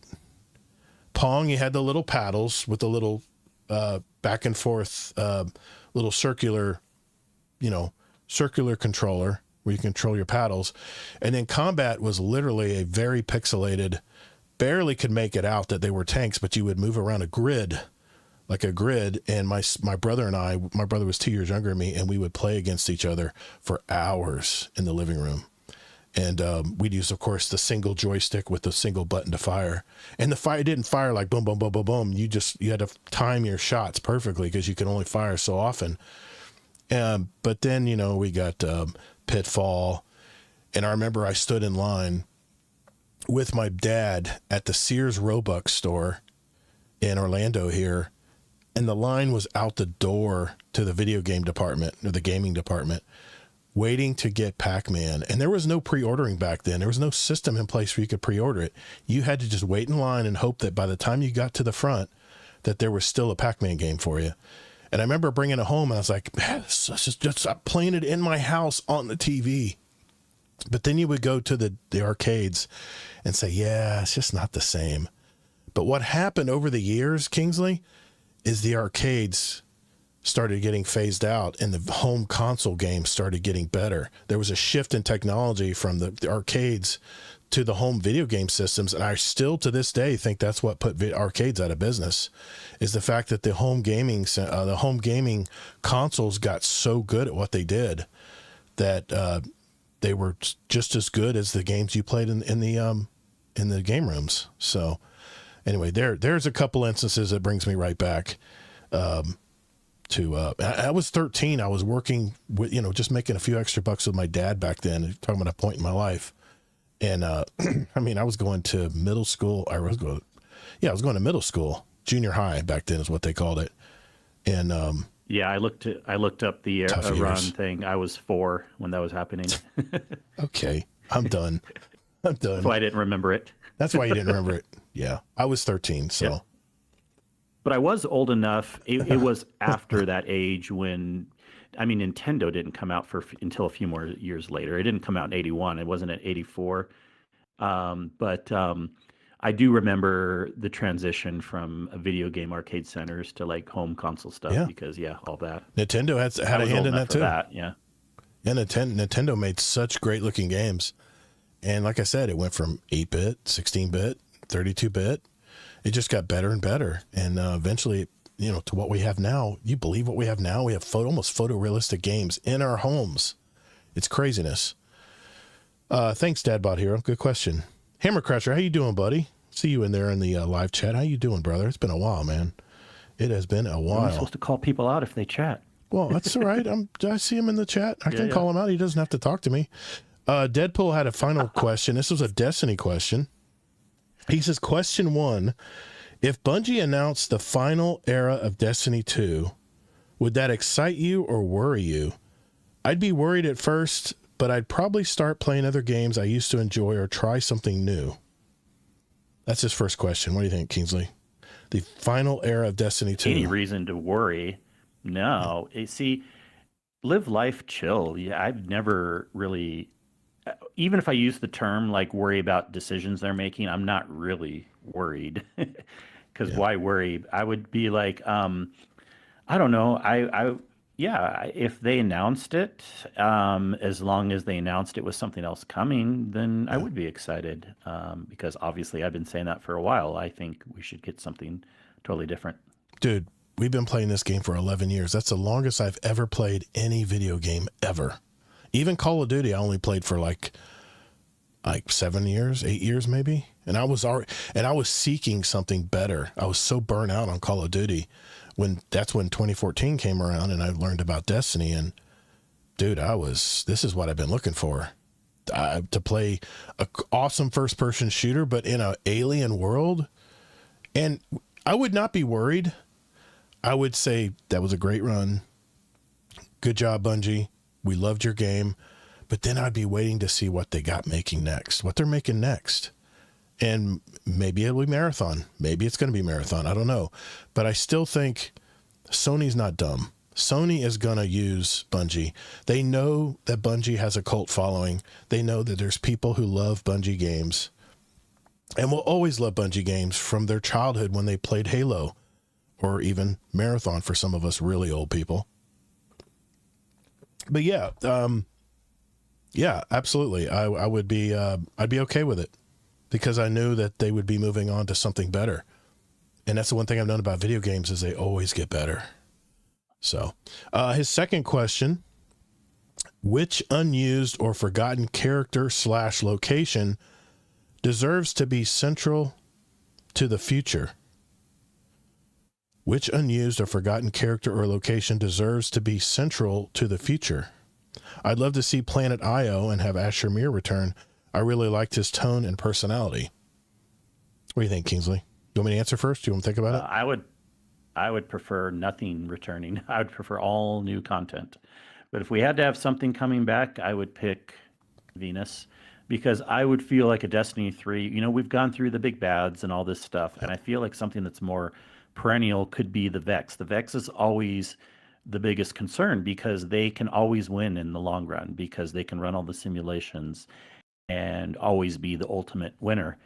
And so there's a lot of lore and history to the planet Venus, and where the Vex were first kind of discovered by us and you know, everyone in the Destiny universe. And there's a lot of cool underground areas in Venus if you haven't played Destiny 1, and just everything about it's intriguing to me. I ditto that because hey, Necromancer, how you doing, brother? I would definitely I definitely want to see Venus come back, but I tell you where Bungie really could have done a really great thing, and that was Titan. When you went into that mall area, you know, where there was it's like shopping centers and stuff, like all these neon signs and stuff flowing around. I looked around when I first played that map, and I was like, man, they can go anywhere with just this map, just this area. They could go anywhere and do anything. It's so enormous, you know. Very impressed with Titan. I thought that was a great little planet, or whatever, water planet, or whatever you want to call it, acid seas or whatever. But I definitely miss Venus. I remember looking up in Destiny 1, and I would actually see the acid rain falling on my goggles, on my helmet. And I said, man, I can't believe I'm sitting here on Venus looking up, and there's a light rain coming down on my goggles. It was so realistic back then. Of course, it's the first raid too, Vault of Glass. So, Scarlet Maddie says there's no other experience like running around Red Dead Redemption's online world. Anything could happen, and the world jumps at you at every turn. A beautiful game. Yeah, video games have come a long way, man. They've come a long way, and I've been. That was way back. That discussion was way back about when we were talking about. The different, what were we talking about? The different game. Yeah. Yeah. What brings you back? Yeah. Yeah. I mean, it's combining other things. Yeah. Yeah. Yeah. So see, yeah, I mean, I wish we could have stuff like other games have, but yeah. Yeah. Necromancer even says, hey there were some recent 6-player events that brought us back into strikes that I haven't run in ages. Really enjoyable. Always like to see things that used to be a year or two ago. Yeah, I hear you, man. I hear you. We've got so much history with Bungie and Destiny, man. I mean, so many good memories of the game. The problem is live service games. It's a hungry beast. You always have to be pumping out new content, because we as Destiny players have gotten so good at this game that we burn through content so fast now, that we burn through it and get all the rewards and stuff and say, what's next? What else you got? What else you got? What have you done for us today? It's a very, very hard arena to get into. And speaking of that, I want to mention, since we're talking about live service games and the live service arena, I want to mention that High Guard, the new video game that was advertised at the end of the Game Awards this year, was kind of stealth released this week. And I've been watching several different people play it and stream this one. Skill Up, for instance, thinks it needs a lot of work because it has poor optimization. He's using a high-end, like 5090 PC, and he says it won't cut over, I don't know, 50 frames, I think he said, or something like that. Asmongold and Legendary Drops played it. They think the game is overrated, and he thinks people are like gaslighting others that it's such a great game. But Astrocross has been playing it. He loves it, thinks it's a lot of fun. But here's the thing. I know Astrocross, he can get really excited about, playing something new. But Astrocross, let me ask you, are you really going to be playing this game in a couple of weeks? Or is it just like a novelty because there's really not much going on in Destiny right now? That's what I would want to ask him. See, that question doesn't matter, though, because you're a different player than a lot of people. A lot of us do go from different games for a couple of weeks, and there's nothing wrong with that. Yeah. I don't play Destiny as much as you do, and it's okay to play a game for a couple of weeks, have fun, and then move on to another game. Yeah, I didn't say there's anything wrong with it, yeah. But the fact that he's played it for, I think he played it on with some friends of his on a stream, and he says it's a fun game. It's a lot of fun. Paul Tassi played it. He states that High Guard is 8 games in 1, and that's not a good thing. It's like all over the place. So it seems like I have heard it's pretty bad from most people Yeah. on that topic. See, it's a different topic to me. If someone's having fun, that's great, and it doesn't matter if you're playing it in 3 weeks. I'm just sharing the different opinions people are having. Single player games, you play for a month and then you're done. Of course. It doesn't mean the game's bad compared to Destiny. Yeah. But High Guard was obviously they just paid for it to be talked about at the Game Awards show. Paid to play. Yeah. And pay to promote. Well, paid to get out there, yeah. And obviously, even though I agree, if you have fun with the game, have fun. But I think most people agree the game wasn't very good. So that's okay. There's a lot of with how many games we have that come out, they can't all be good and they can't all be bad. Play what you like. Don't apologize. That's Mr. Amel Nips says it all the time. Exactly. Yep. I tell you what, man, it is so hard today.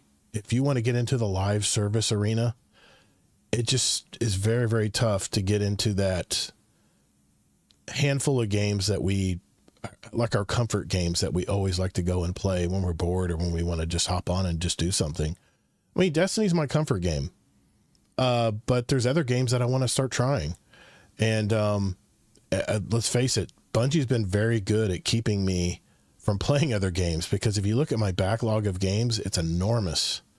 But High Guard, just to me, I've seen a lot of people play it. I've seen a lot of streams on it.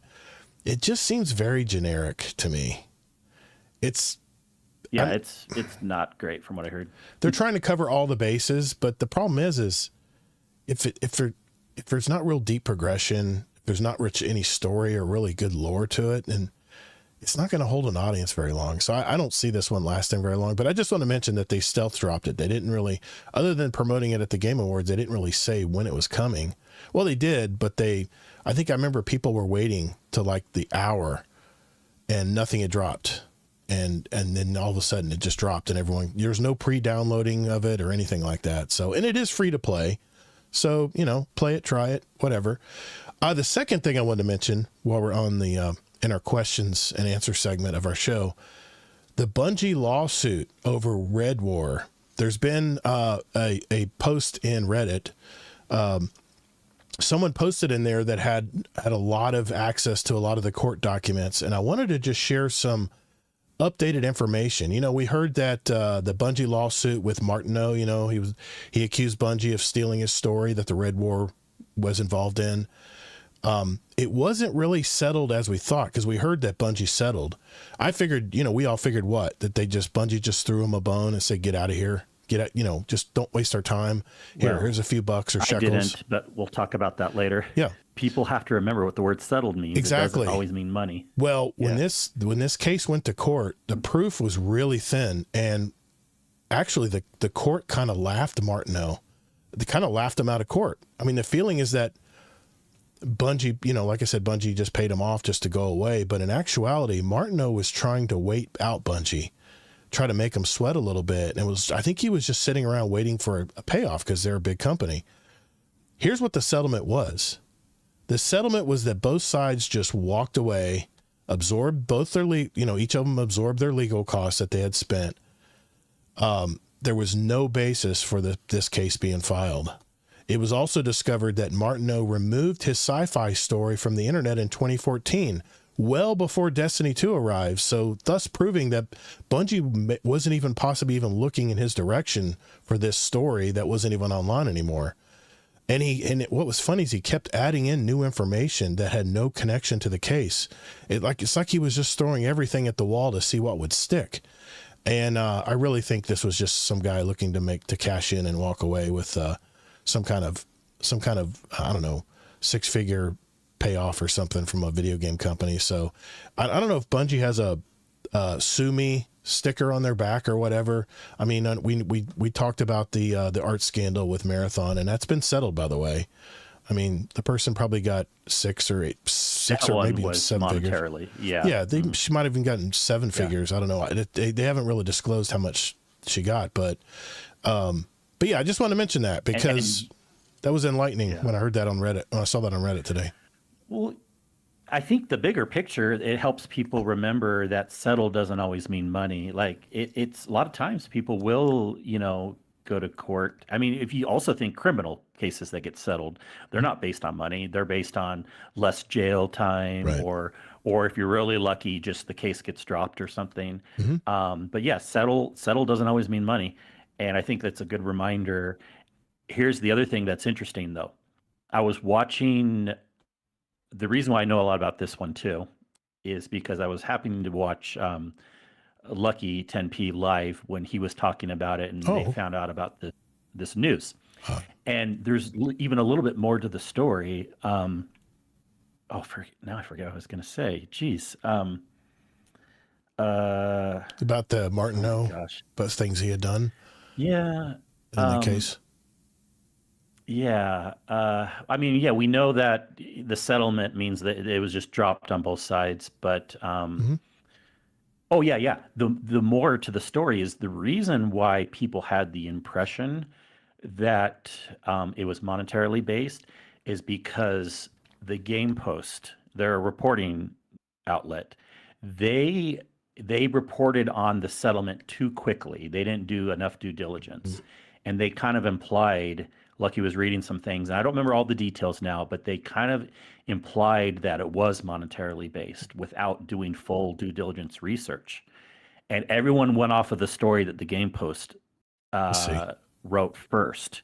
And that shows why it's not always good being first to the news, because you can have incorrect information. In this case, it was more like just vague, supposing wrong details of like people were just assuming it was monetarily based. And you can pretty much assume if it's monetarily based that the company was at fault. So like with the art stuff, it unfortunately probably Bungie was at fault. But with this one, with it not being monetarily based, they're not at fault. And obviously, like you said, all the stuff brought to the court was all just bunk. It was stupid. It was like he was just grasping at straws and stuff. So it's really good to due diligence and learn things. And I kind of wonder if it puts a black mark on the Game Post now for bringing that story out real quick. I get a lot of information from those guys. Now, the one thing I will say is now that there's no pending court case, Bungie, can we get Red War back, and especially the Leviathan raid? I would love to play the Leviathan raid again. I'd really miss that raid. I mean, if they have the time to recode it. Hopefully they can get more employees where they're at. I mean, it has to be easier, Kingsley, to recode something than to make it from scratch, right? Wouldn't you agree? Sometimes not by much. Okay. Definitely, because what can happen is so much has to be added that it's like the same amount of time almost as like creating something from scratch. So, all right, well, it really I'm just not depends. a game developer. They've explained it once before that it depends on the engine. It depends on how much you have to recode. It depends on how much has changed since the original version. And there was some wordage that Bungie used once that it takes them a long time to recode these things. One of the things easier, yes, but like maybe 5% easier. Oh, that's not enough. Yeah, it's not enough. One other thing I heard from Mastercross tonight, I was watching a video at dinner while I was eating, and he seems to think that, we have the second year of prophecy starting in July, I think. That'll be officially. If it's not delayed, yes. If it's not delayed, obviously. And there's been inklings that Shadow and Order is going to be delayed into April, from what we're hearing, because they changed the Eververse calendar all of a sudden. And if you look, I think someone was posting about this, that the futuristic Eververse calendar has been moved around, which makes it appear that Shadow and Order is going to be pushed to April. So I heard it hasn't been confirmed by Bungie, but I just want to mention that too while we're on the topic. Yeah. Well, that lines up with the rumor we were hearing anyways. Exactly. Delayed. So. Exactly. So maybe we'll get something official sooner or later. But all right, next we have our catch-up segment, and we got a lot packed into this, guys. I actually was streaming, and I ran across a new Titan build that I want to share with you guys tonight. But I'm going to put it in our catch-up segment because I'm talking about when I used this over this last week. So we'll do that. We return. And my voice is going fast. Yeah, and I was going to say, you say we have a lot more. Hopefully we don't, No, because wife's having a hard time because of the she's scheduled actually we're actually going with the thing. She's dropping the 800, but they're going to come to the house on Tuesday morning, and she's just having a rough time right now. No, this is it. We're wrapping up. We're wrapping up here, but I do want to share this build. I have my game pulled up. I just want to share it and I'll share it in Discord too, guys. This Titan build I've been using, and it won't take long. I'll just read off what I'm using on it. So, okay. Do you want to start off on your week? Give myself to save my voice a little bit here. Yeah. All right, here we go.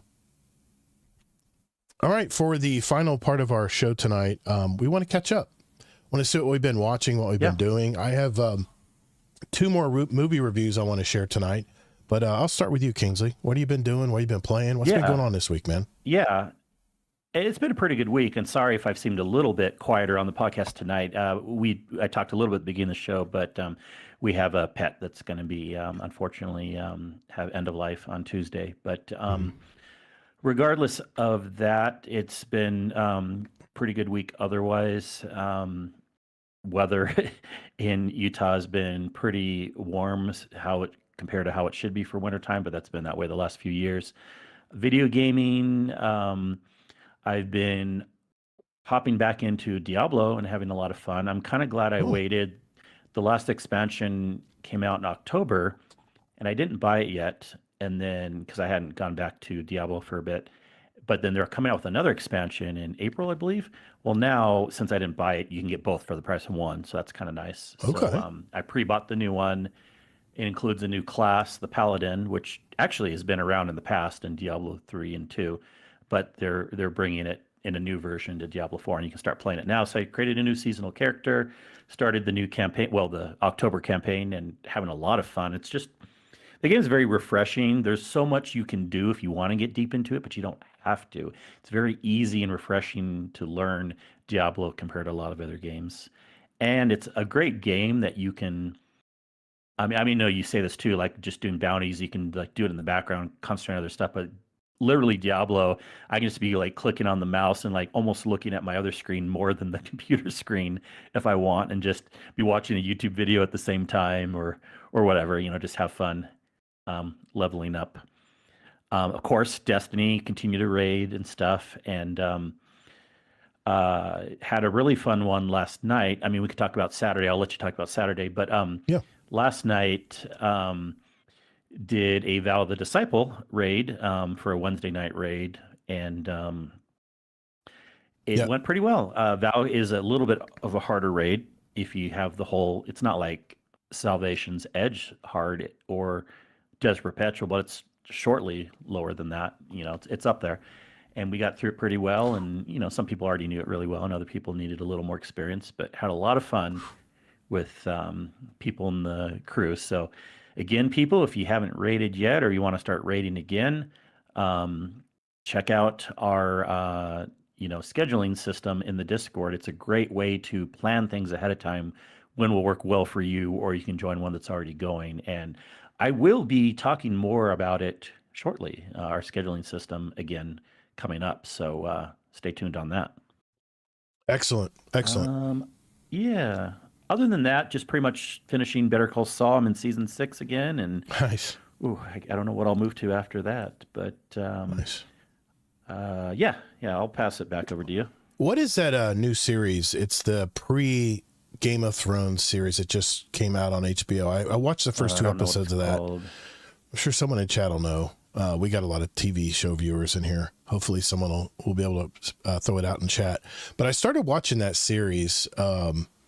It's about this young guy who is he was a squire, and his knight dies in the field. He's an old gentleman, and he actually assumes his knighthood and wants to compete in these big joust tournaments. And what I really love about this show is it shows this is like 100 years before the Game of Thrones comes out. So you have all of these families, these real, Knight of the Seven Kingdoms. Thank you, Necromancer. And they're coming in with all this fancy gear and stuff. And this knight is just like wearing burlap and, sleeps in the bushes and It's a real, I tell you what, at first I didn't have a big interest in it, but it's really good, man. It is really good. I'm really enjoying it. I'm watching The Pit. The second season of The Pit is out, and it's just as good as the first season. My wife and I chomp at the bit. We can't wait. I think after the show tonight, I'm going to watch it, and then we'll watch it again. I'll watch it again with my wife. Usually shows that are that good, I'll watch it the first time, and then I'll watch it with my wife the second time through, looking for little things that I missed the first time, because the shows are very deep. So I want to start out with 2 movie reviews. The first movie review I saw last week was the new sci-fi suspense movie called Mercy. It stars Chris Pratt and Rebecca Ferguson, 2 of my favorite people. I love watching these guys play in films. And Chris, he plays a top cop that invents this new AI court system where the accused have 90 minutes to prove that they're innocent. And it's not innocent until proven guilty. It's the opposite. You're guilty unless you can prove that you're innocent. It's a futuristic account of our nation when crime is like out of control. But you have full use of the cloud, where every camera, social media post, everything's accessible to you. Chris gets drunk one night and finds his wife dead. And he actually he wakes up sitting in his own court that he made against this AI judge, which Rebecca Ferguson plays and does a very good job of doing it. But the movie plays out in real time. It actually ends at the 90-minute mark, because he has 90 minutes. And the movie is basically based on the 90 minutes he has to prove, his innocence. Lots of suspense, there's a lot of ups and downs. But to me, have you ever been in one of those Disney simulation rides? They're kind of predictable and repetitive. It's kind of the way I felt about this movie. Although it has a very simplistic story, it was kind of minimally entertaining. But I'll be honest, I'm going to forget about this movie in a month. My wife and I already guessed correctly who actually killed the wife within the first 30 minutes. That's how shallow the story was. It was a passable movie to me. Probably should have been a streaming platform movie, to be honest. Rotten Tomatoes critics were brutal with this one. They gave it 24%. IMDb is 6.2. I give this one 3 stars, and I'm being generous. It was just okay. The second film I saw was a foreign film from South Korea. It has subtitles. It's spoken in South Korean and has subtitles in English. It's about a man who's laid off from a paper company after 25 years of working for this company. He gets so desperate where he can't find a replacement job, and what he does next, the whole movie just goes off the rails. I don't want to spoil this one, because if I talk too much about it, it will actually give away the movie, but it has a lot of Oscar buzz right now for Best Picture. The movie is called No Other Choice. It is, even though, it's a very well-written movie, very, I guess, suspenseful movie. Even though the subtitles kind of get annoying after 2 hours of watching it, it's about a 2 hour and 19-minute movie. Rotten Tomatoes gave it a 97% and 7.6 from IMDb. So I somewhat agree on this one. I give this one 3.5 stars. It was good, but maybe not the near perfect score that the critics might have you think. I would see it if it appears in a streaming platform, but you'll have to be focused, as it's all subtitles. So you'll have to be paying attention to the movie. Destiny wise, I played my usual weekly stuff. I try to get my Vanguard orders, as many as I can, done with my weekly seasonal track. But I did a stream last Tuesday night where I played my Titan character in the Renegade campaign, only using bows, glaives, and swords. And I have to tell you, I think painful, man. Kingsley, you dropped in. It was painful. It was painful. It was a lot harder than I thought it would be. But there was a build that I want to share with you. Told you. But there's a build I want to share with you You're guys. always so surprised. I ran across this build. I think this YouTuber was using it to do the solo dungeon thing where you can only use bows, swords, and glaives. And I came across this build, and then I modified it to fit for what I'm trying to do. And I want to show it on screen here real quick. And I'll for you audio listeners, I'll make sure to talk through it. And I will have a dim link to this in the show notes if you guys want to try this out for yourself. But I just want to share the screen here, and I will share it in Discord as well, guys. Here we go. And I will share my screen.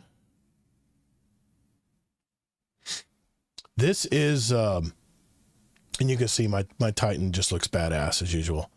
But this is a really fun build, man. And it may not be the meta right now, but I'm having so much fun playing this. I just want to show you. So you had fun or it was painful? Which way was it? It was painful, but I needed the challenge. I really needed the challenge. So grab my controller here to make it easier.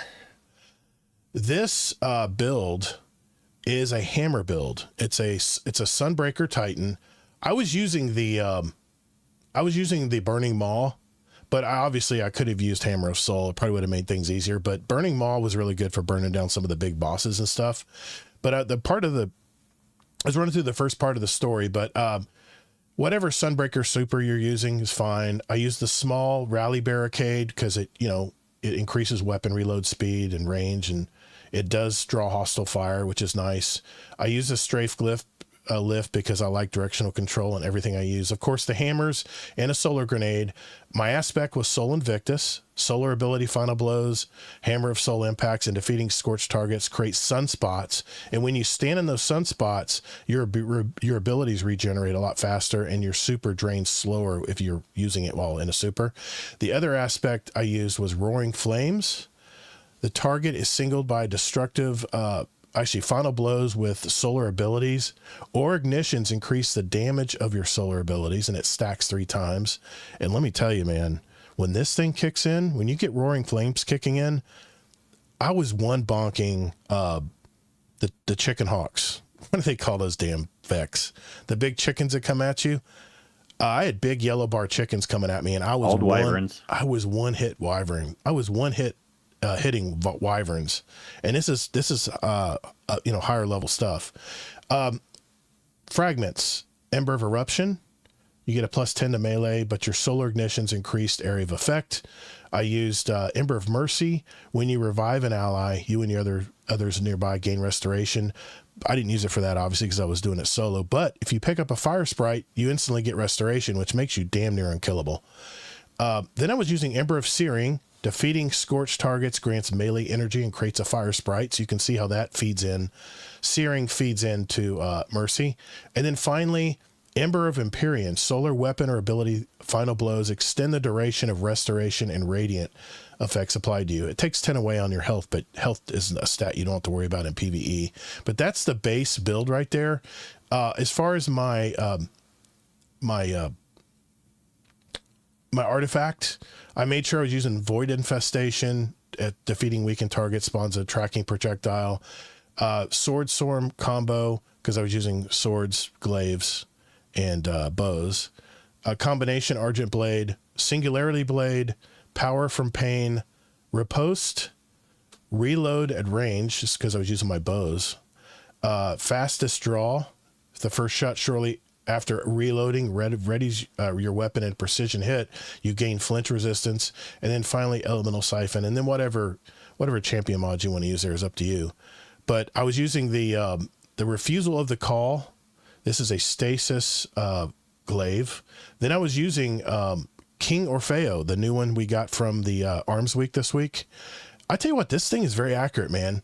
If you look at the accuracy on this thing, it's I don't know, it's medium, I guess, but I was really having fun using this, and it's a combat bow. It reloads really quick. Though. I don't know. I was having a lot of fun using it. I did get the new Heron. I forgot I got this. I got a Heron right off the bat with repulsor brace and destabilizing rounds. So I was like, this is a keeper. This looks like a badass glaive, man. I haven't tried this one yet, but I just letting you know.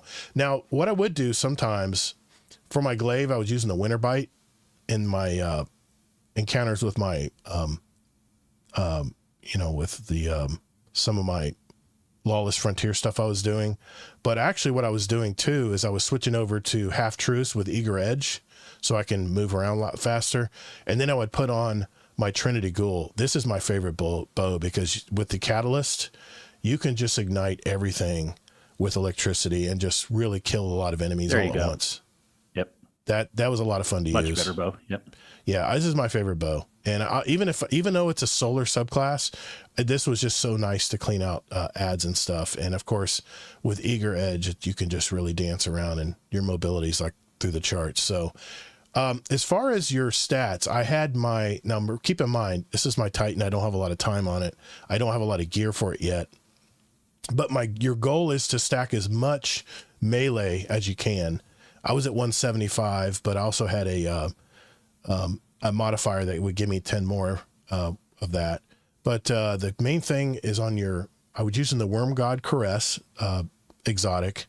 So exotic armor, what was it? What was the thing here? Defeating a target with melee or a finisher grants escalating melee damage, which decays over time. Higher levels of Burning Fist grant increased weapon damage. This just added in to the hammers. And the hardest thing with this build for me was making sure you did not miss with the hammer. So you got to really get up close within bonking range when you're hitting your ads with this. And it stacks so high. Like I said, I was hitting wyverns with one shot, just zip, all their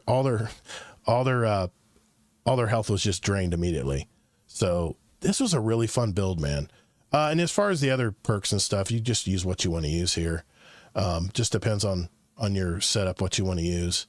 But the main thing was I had triple heavy-handed mods where every powered melee final blow granted orbs of power, and I was just creating orbs everywhere. So like I said, I'll put the dim link of this in the show notes if you want to try it out, if you don't play a lot of Titan like I do.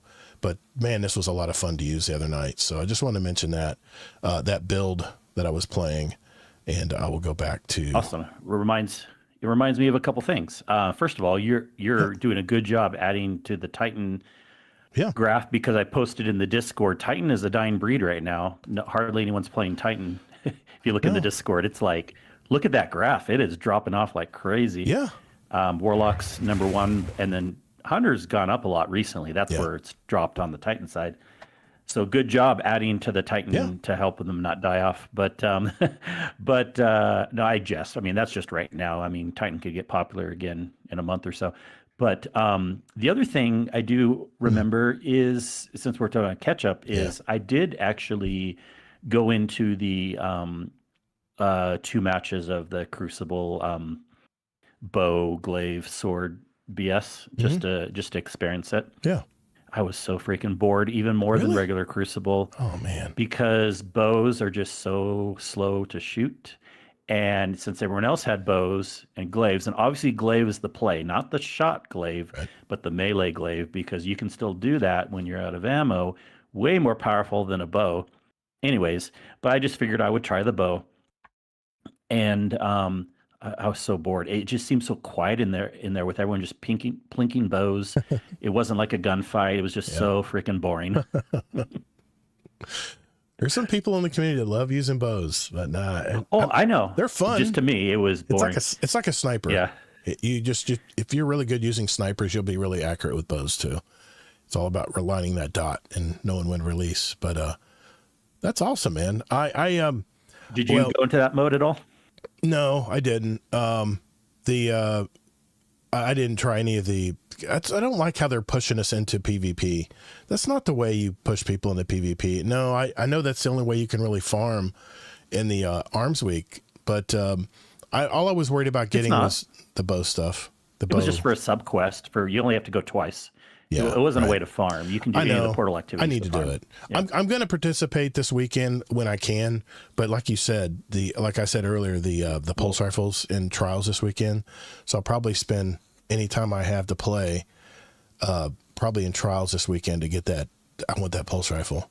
So there's no way to get it other than just playing trials. Well, it was. Yeah.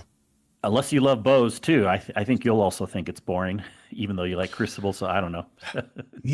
I mean, I'll do it. I'll do whatever I have to get those mods, because those mods look like a lot of fun. But maybe I'll do bows, glaives, and swords when we do raid night on Saturday. Maybe I'll bring my Titan in there. No reason to do that. That just makes it annoying. Okay.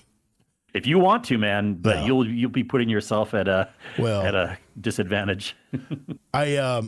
speaking of which, we had our Saturday night raid group, our raid team. Yeah. And we decided, you decided you wanted to teach me, because I remember I talked last week about how Last Wish raid, I never really learned the puzzles correctly. Yeah. And I really appreciate that, man, because now I feel so much more comfortable. I've got eight clears of Last Wish, and I never learned the puzzles right. I would always be the guy just to keep the shielded guys off the plates and stuff. But I'm so glad you explained it to me, because once you did, I was like, whenever I participated, I never could get those things to line up right. I don't know what encounter it is, but the one where you do the tic-tac-toe board 2 or 3 times. Yeah. And it was so much easier once you showed me what was going on. So, thank you for that. And we got through it pretty quick. And then we decided, since we got through the Last Wish so quickly, we decided to go ahead and do our normal Desert Perpetual raid. And Mr. Ronan Red Lion got the Whirling Ovation rocket, the exotic rocket launcher. So everyone on our raid team now has the Whirling Ovation now. So, and that one we did quick too. Yeah. I would say it was one of our better runs. Yeah. Both raids in under 3 hours, under 2:45 for 2 raids. I think that's really good. So I'm curious if you guys are interested in trying an epic raid one of these nights. I know it's a completely different raid in Desert Perpetual, but I'm curious. I'm not, but I'll tag along. We'll ask everybody and see what they want to do. I mean, I think we kind of have our own little raid chat channel where we all talk about what we want to do this week, and if you guys are interested in doing it, I'm willing to try it out. I know there's a pulse rifle in there I want that you can only get from the epic raid version. I'd love to at least get the pulse rifle and just see what it's like, but it's not imperative that we do it. Before you even hope that, you got to see how hard it is. Yeah, I need to see what's involved. I'll watch a couple videos and see if it's something we're up to for the night, but we've got, we're well into double digits now. You can't get an idea from videos, trust me. Okay. You can't get an idea from videos. Well, I am going to. Then the people are like, it's easy. You do this and this. And then people actually hop into it like, no, it's not easy. Well, I do plan on finishing my remember. What's that? Do you remember Pantheon? And you only did week 1, right? Yeah, remember how hard that was? I did not have a stacked team though. I think I ran with just a smattering of people who, some were raiders, some weren't, and even week 1 was hard for us a little bit. I know you guys. So yeah, and then epic would be probably like 5 times harder than that. Really? Damn. You don't understand. I'm telling you, man. Okay. Like if you've never done a master raid before, we should start with like a master vault of glass, and that's the easiest of the master raids. Okay. And epic's even harder than master. Really? Okay. Remember we did a couple feats and how hard that was, and we couldn't even get past one encounter. Yeah. Epic's harder than that. Jeez. We'll talk about it. We'll see where we're at on it. I know we're well into double digits on running Desert Perpetual now, and another raid I want to go back and learn again. And I know not everybody's on the same agreement with me, but I'd love to start trying to play Salvation's Edge some more. I know it's not a raid everybody loves to do. It's a more difficult raid, but I don't know. I think it'd be fun. Change things up. It's not about not wanting to or that. It's just not as many people know that one to Sherpa it. It's true. So who were we going to find for that? Yeah, that's true. It was really a tough raid. It was a very intimidating raid when it did come out. So I know it a little bit, but the people that I was learning it from, they're not playing Destiny right now. Yeah, I know what you're talking about. It was like a hardcore crew of people that kind of left after that raid. And I'm sure there's still some people around like soccer and stuff, but it's slim pickings for people that'll teach us that raid. So we'll have to find someone. Well, we'll talk about it in our sub channel. I do plan on streaming this Tuesday. As far as I know, everything's still on. I want to finish the Renegades campaign on my Titan, and I'm probably going to bring that bonk build. I might bring the the sword blocking one that everybody keeps talking about, with that other exotic arms. I can't remember what it's called. But, the meta build. Yeah. I might switch over to that just to try something different, but we'll see. And I may not just use bows and sticks and stones type stuff. I may just use regular weapons, Yeah. So, you want Fluffy for Salvation's Edge, Necromancer? I got you. He's one name. There's a lot of people, and actually, I bet we could teach ourselves it at this point. Yeah. We don't have anything to be scared about. I bet we could stumble through Desert it just like we did with Perpetual's Desert Perpetual. Desert Perpetual's no slouch, man. That's a tough raid. It's not. I would say it's probably third or fourth hardest raid. Okay. Yeah. Yeah. Anyway, I'm possibly going to be streaming this Tuesday with trying to finish that campaign with my Titan. We'll just have to see where my week falls.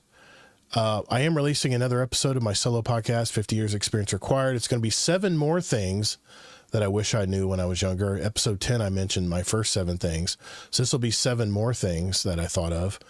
Other than that, I've been watching playoff football. My projected Super Bowl winner, the Rams, fell to the Seahawks. So it's East Coast versus West Coast for the Super Bowl on February 8th. Patriots versus Seahawks. I'm going to miss the NFL. I got to admit, I'm going to miss the NFL when it's over this year. I did really good on my my fantasy football leagues this year. I won money in all 3 of them, and I don't know. I'm going to miss it. I don't think the NFL can get back here quick enough. And weather-wise, I just have to mention, man, it has been the coldest in a decade here in Florida. Now, I know everybody else is shoveling snow, probably cursing my name right now as they're listening to this in their earbuds. We're going to get some record, like 25 year ago, it was this cold. Big time records we're going to be breaking here this weekend. We're going to be falling into the mid to low 20s, which is just going to freeze everything outside. All of our soft tissue plants and stuff will just be ruined. And it's going to be like high 40s. Very, very northern weather this weekend in Florida and even into Monday. So I'm not looking forward to that. I'm probably going to be huddling up inside in the heat and the fire. I've got plenty of firewood. Finally get to use my fireplace. That'll be a good thing. But I'm working on all the new overlays, the new artwork and stuff for our new rebrand next week. So I'm going to be busy probably doing that while freezing my butt off inside. So that's it for me, Kingsley. Anything else you want to mention, man, that I didn't get a chance to let you talk about? You don't have central heat? You got to use a fireplace? No, I got central heat, but my wife's very stingy when it comes to the heat. She doesn't like it too hot. Well, it's the dry air that gets pumped in because we don't use gas down here. Well, some of us do, but most of us use electric heat, which basically is just a toast. It's basically just a toaster strip, inside the duct. No, we all know that. Yeah, that have to live through winters. Yeah, you can use a lot of power. So you're just gonna have to live in the living room where the fireplace is then. Probably. I'll bring my laptop in there and maybe I can work on some stuff. I don't know. We'll see. I have a couple space heaters up in the attic. I might bring those down where I can at least heat myself in the thing here. So jealous. I've been outside working in -16, brother. I don't know how you do that, man. How do you not lose digits? How does your nose not fall off? Are you bundled up, man? I don't know. Of course you're bundled up, and when it's that temperature, you can't be. Yeah, your nose. Everything's bundled except for your lips and your nose, and you have to wear gloves. You have to wear ear protection. You can't be outside for hours at that temperature, but yeah, you can do it. Wow. Well, you can, but you would have to move around and have some heat from time to time. Wow, it's crazy. We have frostbite can set in quick. Yeah, at that temperature. Yeah, I see. My blood's so thin here in Florida. It gets, if it gets in the 30s, I'm like, I can't stand outside very long. I just get cold. Everything just doesn't matter what I'm wearing. It just gets cold and I have to come back inside. I know we're wimps down here in Florida, but it's the reason we live in Florida. So we don't have to deal with the cold. Anyway, we have 2 more things I want to do here before we go, Kingsley. We really appreciate all the feedback we've been getting in our Discord about our new rebrand next week. And it'll be called Guardian Down Roundtable, by the way. And as far as the links on where to find us, guardiandowncast.com, discord.gg/guardiandowncast, that's all going to stay the same because it is a Guardian Down podcast. So that way, the rebrand is so we can still use all of our links and stuff. We don't have to redo all of that stuff. But it's just going to be a little bit different in how we put the show on starting next week. So I hope you guys join us to see what we're planning on for you guys. I think you're going to like it. I really do. But I want to I want to read out a couple more feedback comments we got in the Discord, if you don't mind, Kingsley, just real quick here. I know you're wanting to head off. Barrel Barley chimed in. He says, "Great show, guys. I'm looking forward to Marathon coming out. As soon as AR launched, I was blowing up. Blowing up. My theory was, and this is bringing more players to the genre and giving Marathon more exposure. We know it will do well on launch because of the pre-order numbers. Hopefully, they will retain a good player base." This is where we're talking about Marathon last week, and what I wanted to read was one from Bleehy48 here. He's been on our show before. He's one of our older members in our Discord. He says, "I finally caught up on last Thursday's show and triggered a moment of pure conspiracy theory clarity.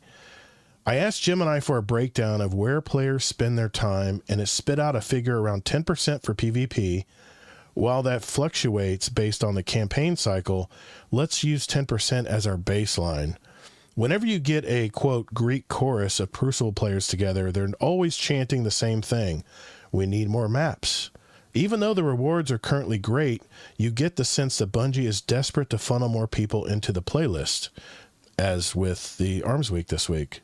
The theory: imagine the internal tension at Bungie, PvP versus PvE teams constantly fighting over resources and budget. To end the Civil War, you build Marathon. It's a 100% PvP extraction-based shooter with that signature Destiny gunplay. If the PvP crowd flocks to it, Crucible becomes a ghost town. Bungie then has the perfect excuse to sunset Destiny PvP entirely. You tell the players, want PvP? Play Marathon. Want PvE? Play Destiny. The internal strife ends. Each team gets a clear mandate.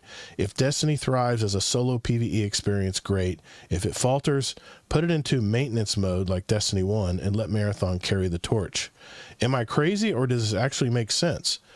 And I mentioned that there's one thing about that analogy that has not been mentioned here, and is that we as Destiny players are love to collect stuff. We love to go out into the world, gather up weapons and new gear, armor, whatever, and go into the Crucible to try them out against other players. That's always been the secret sauce of Destiny 2, and Destiny even, by the way. And it's the reason we'll grind in PvE so we can get that God roll to take it into Crucible and try it against other Guardians. Here's the problem with Marathon. Marathon is not a collection game. In fact, you can have the nicest collection of weapons, go in and get killed by either the PvE enemies or the PvP players in the game and lose it all. So I don't understand how, and this kind of worries me, how is Marathon going to retain the Destiny player? Because if weapons and armor really don't mean anything, and that's the way I'm going to play it, by the way, I'm not going to stress over losing a really cool weapon that I find, looting, whatever. Sure, you won't. I'll leave it when I see it. I'll still probably, I'll still probably complain when I get killed after holding one. But the problem is the thing about Crucible is once you die or you get killed in the Crucible, you respawn with everything you already have and you play again. You keep trying and trying until you find that system that works for you, or that combination of stats and weapons or whatever it may be. But I'm telling you guys, Marathon is not going to be that. Marathon is raw PvP gameplay. And I don't know about you, but I just don't see the friendly aspect or the pacifist aspect coming into this game. I don't know. I think it's going to be for the ultra competitive out there. I agree. And I already kind of answered him in the Discord, so I don't want to make it look like I'm picking on him or anything. But as a bigger point, I'll mention again here, I've been saying for months, for weeks, don't think Marathon is like Destiny PvP, just because it's made by the same company. In fact, a couple other things I want to bring up too. Bungie even said at one point that it may not be for Destiny players because it's a different type it's an extraction shooter. They mentioned that. And also, honestly, even before Marathon was even talked about, Destiny was already letting PvP die on the vine. So I don't think this is their plan to move everyone over there. I'm sure they would love it if that happens just for monetary reasons or whatever. But yeah, PvP and Destiny having issues is just a different issue altogether, and it's a different type of game too, in my opinion. Yeah, I agree. I think it's gonna be a totally different. I think a lot of Destiny players are gonna kind of slapped in the face when they realize it's not the same game. No, they won't, because they're listening to me, and I warned them ahead of time. We'll see. We'll see. We'll see how it goes. Now, HD Tech did also chime in. I just want to read his comment here. Finally got caught up on the last 2 episodes. Great shows, guys. The new show format doesn't bother me at all personally, as I enjoy Kingsley Mac's Tech Talk. See? Another person mentioned it. As I am a nerd also, we go down the rabbit holes with Techie all the time. Love you talking about your life experiences and entertainment stuff. Keep doing what you're doing. Also, I'm listening to your other podcast, Todd. As the man in my 30s with a family, I highly appreciate it. I also, if you need help with vertical streaming, hit me up. Okay, I'll look into that. I've been doing horizontal verticals for about 2 years now, and just message and I can help you out with it. And Bleeheath followed up with his comment saying, however, this might solve Bungie's problem with people constantly demanding bigger vaults. So, yeah, it's definitely not going to be a vault issue in Marathon. That is for damn sure. But thank you, HD Tech. Appreciate your comments, man. I really appreciate them. Well, we're going to find out next week, I guess. We'll have to see what everyone thinks when we launch our pilot Guardian Down Roundtable episode. I'm working on all the segments and stuff on that, and we'll be trying everything out. And we may move things around a bit depending on what you guys tell us, because we do react to our community on that. But there's one more thing, Kingsley, that we need to do before we leave tonight, sir. We need to, if you remember, we had a submission of speedrun questions that we asked new guests on our show, and we'll continue to do that, by the way, whenever we have a new guest. And when you submitted your questions for our 2026 speedrun list, we mentioned that we'd have 2 drawings for a $25 Amazon gift card, US dollars. I have to mention that, because I'm not gonna do it in sterling silver. Sorry, it's much more money. And this comes from our awesome Patreon community that donates this money every month to our cause. So I wanted to pull up the wheel of names, and we'll set that up real quick here. I already got it pulled up. I got everybody entered on it that entered in the contest. Remember, it was limited to 1 entry per person. So I will pull that up right here, and then we'll spin the wheel. I will share it with the Discord as well. How many names did you have to enter? There were it's good for us to know, unless you don't want. Yeah, there were 24 entries total. 24 awesome separate people. We had a lot more questions actually, but but 1 per person. Everyone is listed right there on the screen. You can see. I'm going to shuffle the wheel a few times here, just so we make it fair. And here we go. Our first winner is. Oops, sorry. Let me give it to you guys in the Discord. Sorry, my bad. Share screen. I don't think we see it anywhere even. Oh, now it's showing up in yep, I got it. In Twitch. Yeah, it's pulled up in here so everyone can see it. Here, I'll shuffle it again 3 times. And here we go. We're going to do our first spin. Who's going to win our first gift card?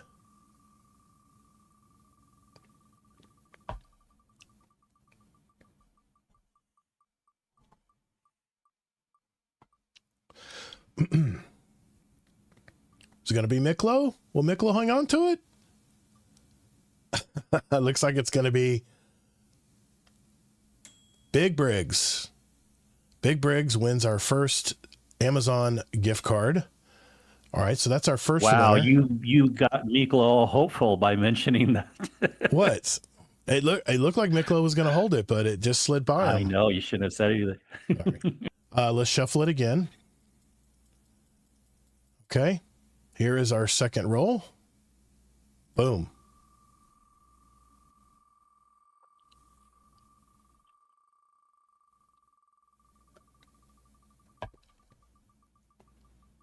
Who is it gonna be?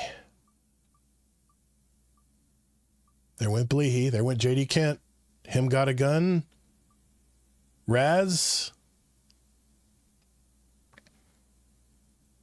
Raz is our winner. So there's our two winners. It is Raz and Big Briggs. Congrats, guys. Thank you for entering your questions into our contest. We do this every year for speedrun questions that we take suggestions from our community and we add them to our list. And these questions might appear on our new new guest episodes.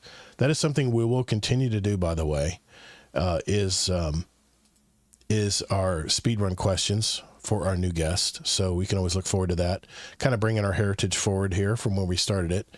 But that's it, guys. That is our show tonight. I appreciate everyone who came out and interacted with us in the chat. We appreciate all of that. Appreciate all the feedback we've been getting in our community. And check out Kingsley Mac on Twitter. Head to our Discord, discord.gg/GuardianDownCast if you're not in there already. Of course, you can go to GuardianDownCast.com for any or all of our contact information. You can send us a voicemail with a question you might have, whatever it may be. It's a really good website. Everything's right there at GuardianDownCast.com, and that will never change, by the way, depending on, even though we're rebranding for next week. So whether in life or in your game, get your reps in. And later, Guardian. Have a good one.